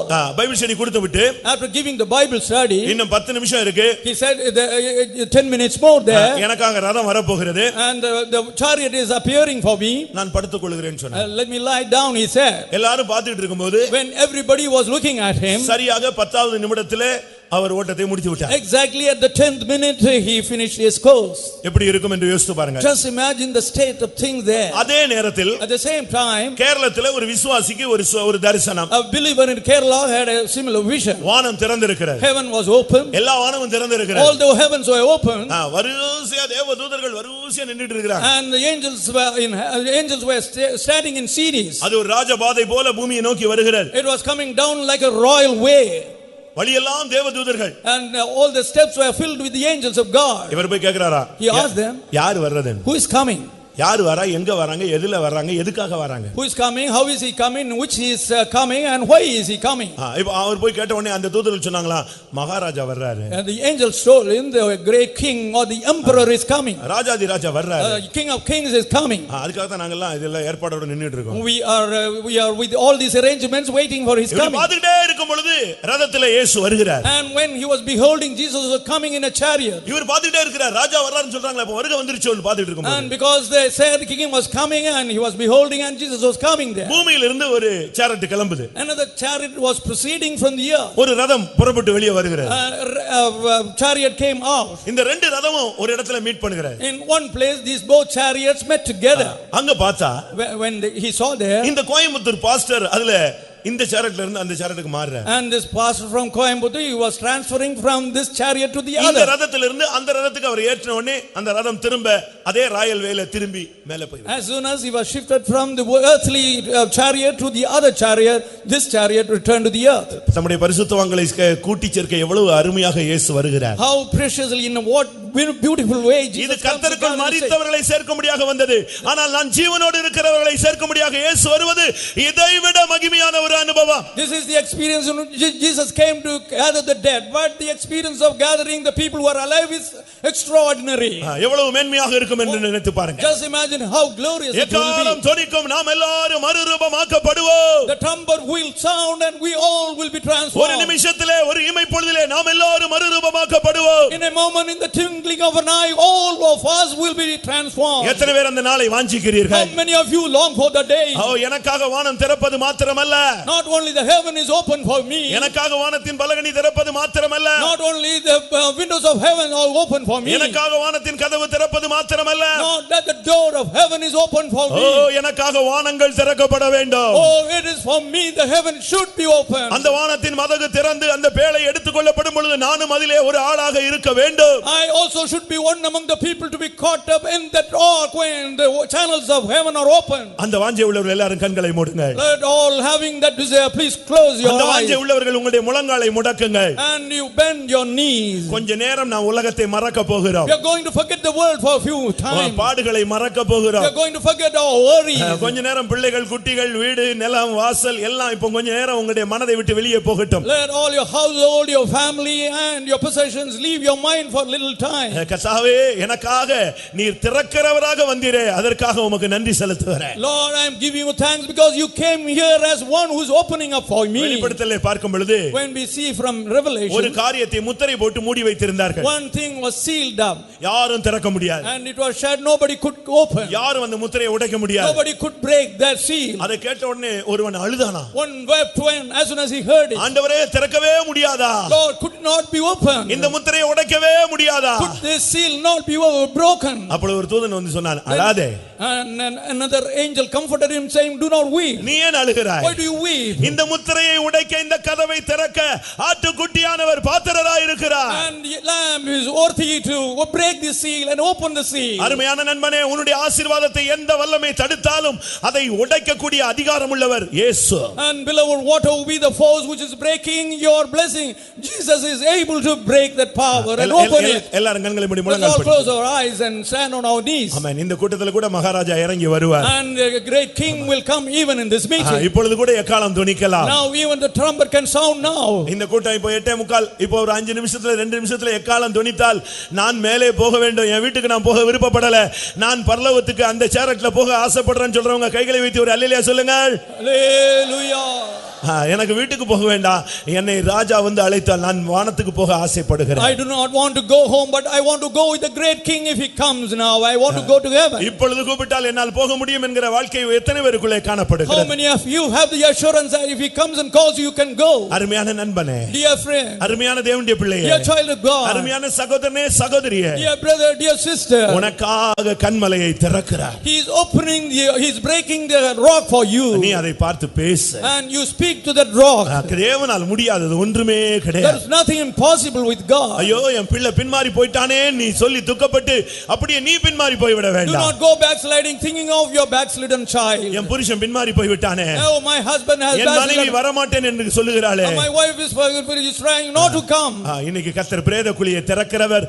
உன்னுடைய குடும்பத்தில் இருக்கிற பின்மாற்ற ஆவிகளை கர்த்தர் துரத்துகிறார். God who opens the tombs is opening the backsliding spirit in your family. இன்னைக்கு கர்த்தர் உனக்கு வானத்தை திறக்கிறார். Today God is opening the heaven for you. நீ தரிசனத்தை இழந்து ரொம்ப நாள் ஆகிவிட்டது. It's many days since you lost your vision. அந்த தெய்வீக தரிசனம், That divine vision. அந்த மகிமையின் தரிசனம், That vision of glory. அந்த கல்வாரி தரிசனம், That Calvary vision. அந்த சிங்காசனத்தின் That தரிசனம், is the vision of the throne. பிரச்சனைகளுக்கு பரிகாரமான தரிசனங்கள், And the visions concerning the solving of the problem. இதோ கர்த்தர் உனக்காக வானத்தை திறக்கிறார். உன் கண்கள் மனக்கண்களை கர்த்தர் திறக்க போகிறார். Lord is opening the heavens for you. He is going to open your eyes of understanding. ஆமென். இனிமேல் நீ தரிசனங்களை காண்பாய். And you will see visions here from O, now. வானம் திறந்திருக்கிறதை நீ பார்ப்பாய். You will see the heavens open. உன்னதமானவருடைய வலது பார்சத்தில் மனுஷகுமாரன் வீற்றிருப்பதை நீ காண்பாய். You will see the Son of Man standing on the right hand of the Most High. வானத்தின் பலகனி உனக்கு திறக்கப்படும். And the windows of heaven will be open for you. இடங்கொள்ளாமல் போக மட்டும் தெய்வம் உன்னை ஆசீர்வதிப்பார். God will bless you abundantly so that you cannot receive that. பயப்படாதே. Do not fear. நீ இருக்கிற பேழை ஒரு நாள் எடுத்துக்கொள்ளப்படும். And your name will be taken one day. நீ இருக்கிற சபை ஒரு நாள் எடுக்கப்படும். The church where you are will be taken one day. அன்றைக்கு வானத்தின் மதகு திறக்கப்படும். Then the channels of heaven will be நீ open. பயப்படாதே. Do not fear. நீ எடுத்துக்கொள்ளப்படுகிற பேழையில் இருக்கிறாய், பயப்படாதே. You are in the ark which is to be taken up. Do not fear. பாடுகள் மத்தியிலே பின்வாங்காதே. Do not backtrack in the face of பாடுகள் trouble. மத்தியிலே தளராதே. Do not faint in the face of trouble. உனக்காக வானங்கள் திறந்து இயேசுநாதர் வருவார். And opening the heaven for you, Jesus will descend. ஹalleluya. எத்தனை பேருக்கு கர்த்தர் இந்த வானத்தை திறக்க வேண்டும் என்று ஆசைப்படுகிறார்? How many of you desire the heaven should be open for you? கர்த்தாவே, Oh Lord, பல அனுபவங்களை கேட்டேன். I asked about the old experiences. எத்தனை பிரசங்கங்கள் கேட்டாலும் உங்களுக்கு இதிலிருந்து ஒரு சப்ஜெக்ட் இருக்கு, அது என்னன்னு உனக்கு தெரியும். And whatever number of messages you had, you have a truth from this message. இந்த மெசேஜ்லயே பல வேரியேஷன்ஸ், பல தன்மைகளை நீங்க கேட்டிருக்கீங்க. You have heard of various things from this message. ஆனா இதுல உனக்குரியது அந்த தூது என்ன? But what is the apt message for you? உனக்கு கல்லறையை திறக்கணுமா? Do you want the sepulcher to be open for you? கன்மலையை திறக்கணுமா? Do you want the rock to be open for you? வானத்தை திறக்கணுமா? Do you want the heaven to be open? அபிஷேகம் கிடைக்கணுமா? Do you want anointing? தரிசனம் Do you கிடைக்கணுமா? want visions? இல்ல உனக்கு ஆசீர்வாதம் Or கிடைக்கணுமா? do you want blessings? எது வேணும் உனக்கு? What do you want? இதோ இப்பொழுது கர்த்தர் உனக்காக திறக்கிற தெய்வமாய் And வந்திருக்கிறார். now God has come here as a God who opens. ஆமென். தாவீதின் திறவுகோலை உடையவர் உனக்காக வந்திருக்கிறார். And he who has the key has come to for you. இதோ அவர் உனக்காக திறக்கிற தெய்வம். ஹalleluya. Behold, he is a God who opens for you. திடபாகா திடபானியா.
கத்திரவானியா. ஹalleluya ஹalleluya ஹalleluya. ஆமென். பிரியமானவர்களே, இந்த கூட்டத்தில் உனக்காக கர்த்தர் தன்னுடைய நல்ல பொக்கிஷசாலையாகிய வானத்தை திறந்து அபிஷேகத்தையும் ஆசீர்வாதத்தையும் இரட்டிப்பாய் உனக்கு அனுப்ப போகிறார். Beloved, God is going to open the treasure house of heaven this evening for you, and is going to give you an anointing and gifts. ஒரு chance, just a chance for you. எனக்காக கர்த்தர் வானத்தை திறக்க வேண்டும் என்று சொல்லுகிற எத்தனை பேர்? And the hands of those who want that God should open the heaven for you should be put up. நாளைக்கு அல்ல, not tomorrow, இன்றைக்கு இரவு நான் வீட்டுக்கு போன பின்பு அல்ல, not after going from here, இப்பொழுது, not just now. இந்த க்ஷணத்திலே வானம் திறப்பதை நீங்கள் பார்க்கலாம். And you can see the heaven open right this moment. இப்பொழுதே தேவனுடைய வல்லமை உன்னை முடிசூட்டும். And the power of God will crown you now.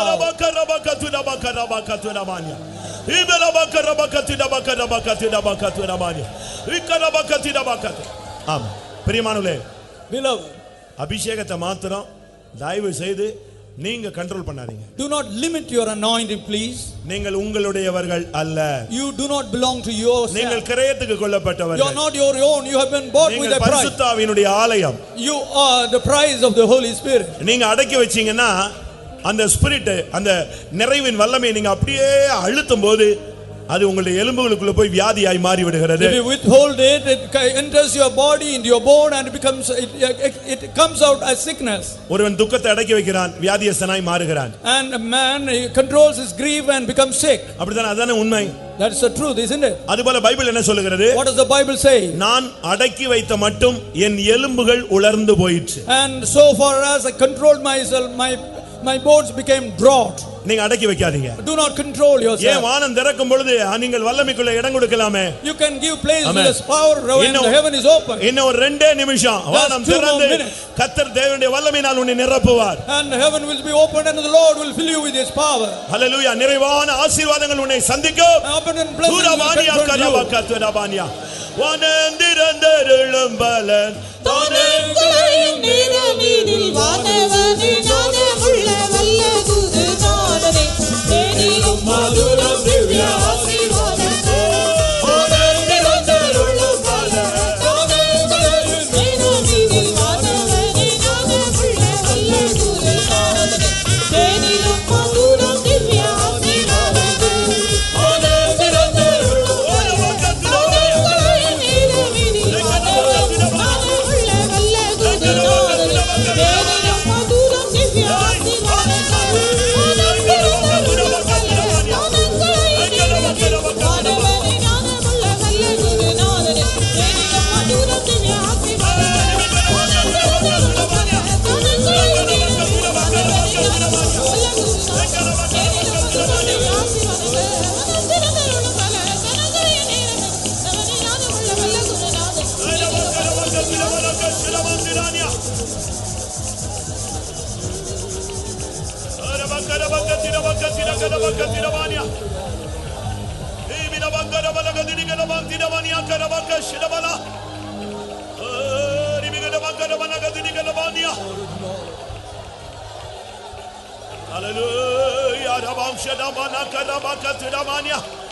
Amen. Hallelujah.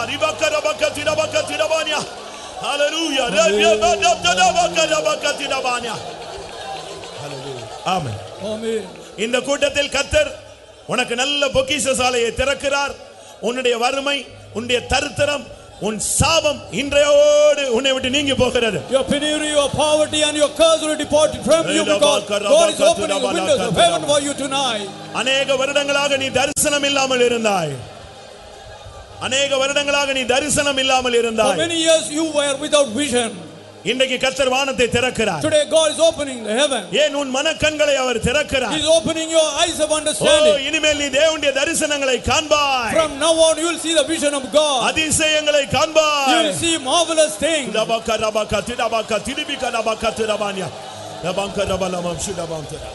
Amen.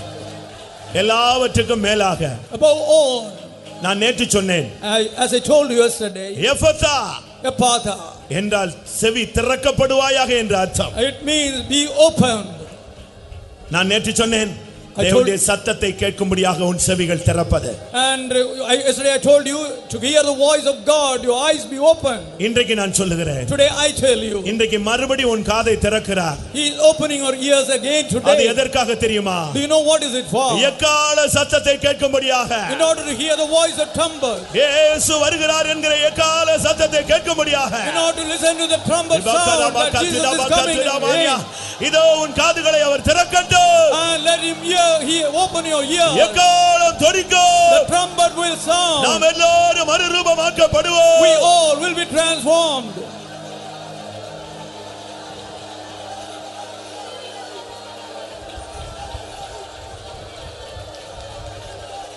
Ura hahila bankarabakare. Yana bankarabakatura. Amen. அருமையானவர்களே, உங்களுடைய செவி இரண்டாவது திறக்கப்பட்டு விட்டதா? And beloved, have your ears been opened the second time? Amen. எக்காலம் தொனிக்கும் அந்த சத்தம் என் காதுகளிலே கேட்கும் என்ற நிச்சயம் எத்தனை பேருக்கு இருக்கிறது? How many of you have the assurance that when the trumpet will sound, your ears will hear it? அதற்காக என் செவியை இந்த கூட்டத்திலே கர்த்தர் திறக்கிறார். God is opening my ears for that. எத்தனை செவிகள் திறக்கப்பட்டிருக்கிறது? How many ears have been opened? ஓ, எக்காலம் தொனிக்கும். The trumpet will sound. ஆரவாரத்தோடு, And with the trumpet, பிரதான தூதனுடைய சத்தத்தோடு, with the voice of the archangel, எக்காலத்தோடு, and with the trump of God, என் இயேசு வருவார். my Jesus will come. அந்த சத்தம் எனக்கு கேட்கும். I will hear that voice. நான் மறுரூபம் ஆவேன். I will be transformed. ஆரவாரம் கேட்குதே அதோ, ஆரவாரம் கேட்குதே அதோ, அதோ. ஆட்டுக்குட்டியின் சாட்டுடைகளும் அதிதொலிக்கவே, ஆட்டுக்குட்டியின் சாட்டுடைகளும் அதிதொலிக்கவே. அல்லேலூயாவை தாசரிப்பவே, அல்லேலூயாவை தாசரிப்பவே. ஆரவாரம் கேட்குதே அதோ, அதோ. ஆரவாரம் கேட்குதே அதோ, அதோ. ஆட்டுக்குட்டியின் சாட்டுடைகளும் அதிதொலிக்கவே, ஆட்டுக்குட்டியின் சாட்டுடைகளும் அதிதொலிக்கவே. அல்லேலூயாவை தாசரிப்பவே, அல்லேலூயாவை தாசரிப்பவே.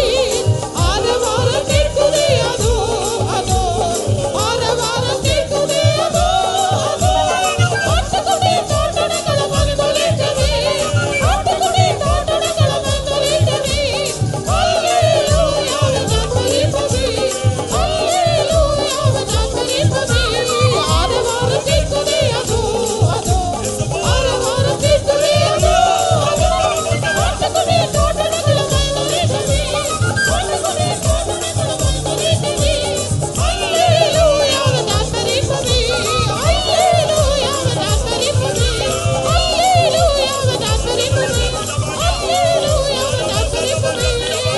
அல்லேலூயாவை தாசரிப்பவே. அல்லேலூயாவை தாசரிப்பவே, அல்லேலூயாவை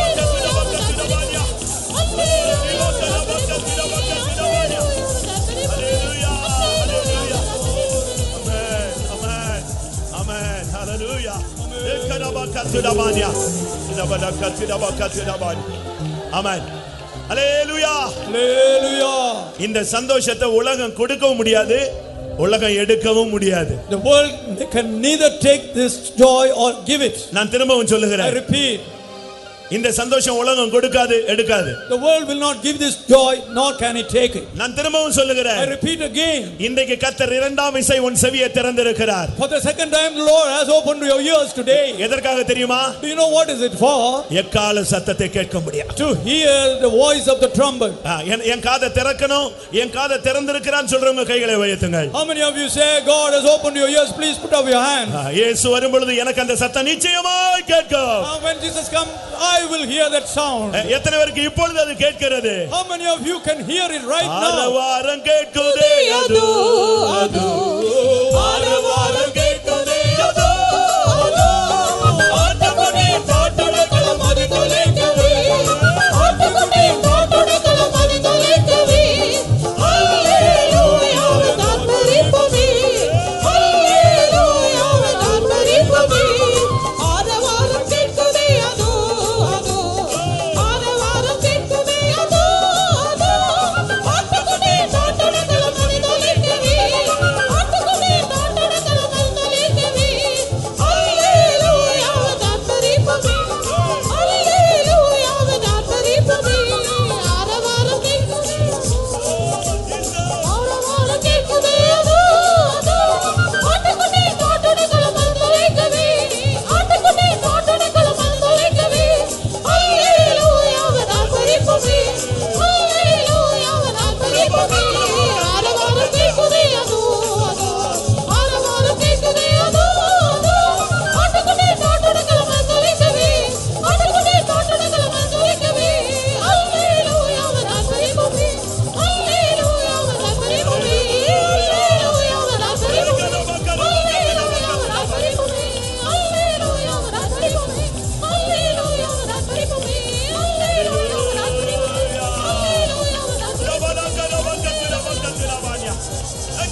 Hallelujah, hallelujah. Amen. மறுரூபத்தின் அபிஷேகம் விலையேற பெற்றது. Anointing of transformation is valueless. நான் சொல்லுகிறேன், மறுரூபத்துக்குன்னு ஒரு அபிஷேகம் இருக்கிறது. There is an anointing for transformation. அதுதான் வானத்தின் மதகுகளை திறக்கிற அந்த அனுபவம். That is the experience of opening of the channels of heaven. இதுதான் உங்களுடைய அபிஷேகமா? இவ்வளவுதானா? And is this the limit of our anointing? இந்த அபிஷேகத்தை வைத்து எழும்பிட முடியுமா? And can we get away with this anointing? ஒரு அபிஷேகம் இருக்கிறது. There is another anointing. மறுரூபம் அடையும் போது வியாதி இருக்காது. And when you are transformed, you will have no sickness. பிசாசு செய்வனை பிடி இருக்காது. And sorcery cannot work on you. சாபம் தடைகள் இருக்காது. And there will be no hindrance of death. அப்ப மறுரூபத்துக்குன்னு ஒரு அபிஷேகம் வரும் பொழுது இந்த சாபம் பாவம் எல்லாம் ஓடி போய்விடும். All the sin and curse will flee when the anointing of transformation comes on you. எந்த ஒரு கட்டு உன்மேல் இருக்கவே முடியாது. No power can drag you away. ஆமென். இன்னும் 2 நிமிஷம் இந்த பாடல் திரும்ப பாடப்படும். We are going to repeat this song for 2 minutes again. கர்த்தருடைய வல்லமை, the power of God. ஆரவாரம் கேட்குதா? உன் செவிகளில் அந்த சத்தம் கேட்குதா? And are you able to hear the sound of the noise of rush? அந்த சீயோனை உன் கண்கள் காணுகிறதா?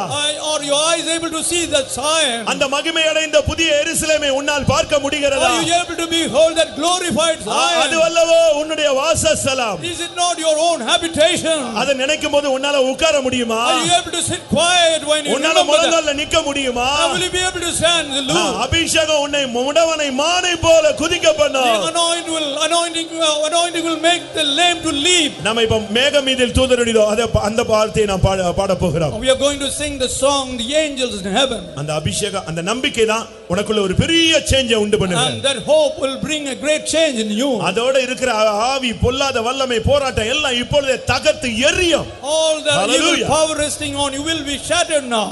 மேகமீதில் தூதரோடிதோ இதோ, மேகமீதில் தூதரோடிதோ இதோ, மேசையா கிருபேசையா எனதாசை மேசையா, மேசையா கிருபேசையா எனதாசை மேசையா, மகிழ்ந்த வீரமா,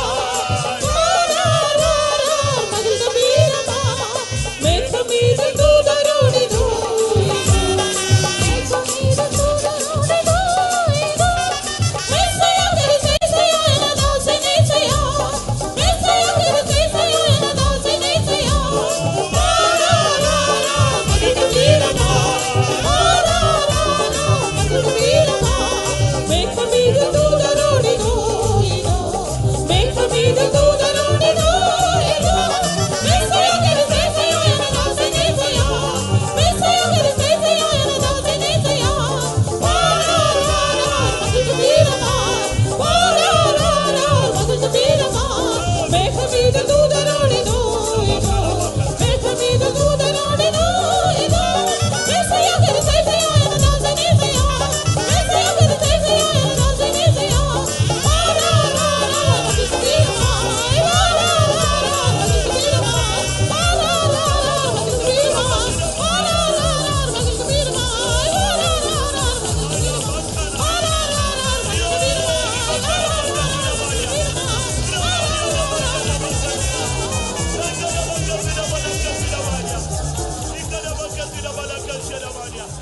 Hallelujah, hallelujah, hallelujah, hallelujah. Oh, rabakatu, rabakatu, rabakatu, rabakatu, rabakatu. Amen. Hallelujah, hallelujah, hallelujah. Oh, rabakatu, rabakatu, rabakatu, rabakatu. Oh, la, ribia, rabakatu, rabakatu, rabakatu. Yo, rabam, shabba, rabakatu, rabakatu, rabakatu. Yo, rabakatu, yo, rabakatu, shabba, yo, rabakatu, rabakatu, rabakatu. Yo, rabakatu, rabakatu, rabakatu, rabakatu. Yo, rabakatu, rabakatu, rabakatu. Yo, rabakatu, rabakatu, rabakatu. Yo, rabakatu, rabakatu. Yo, rabakatu, rabakatu, rabakatu, rabakatu. Rabania shabana bakarabakatu. Yo, rabakatu, rabakatu, rabanamshara. Rabama mania karabakatu, rabakatu. Hallelujah.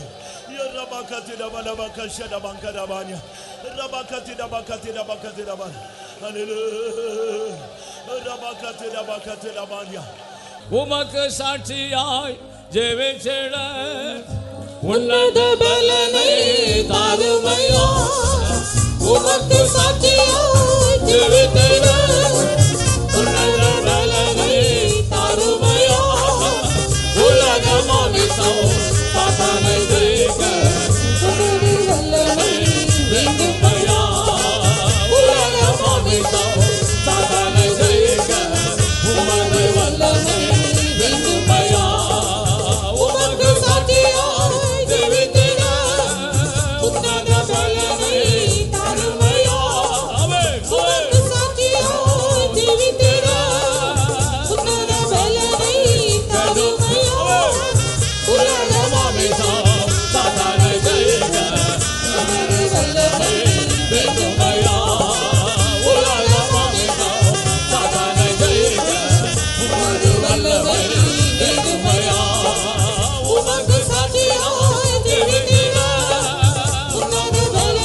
Alevaladaka sakaravalaki ratiravalaki.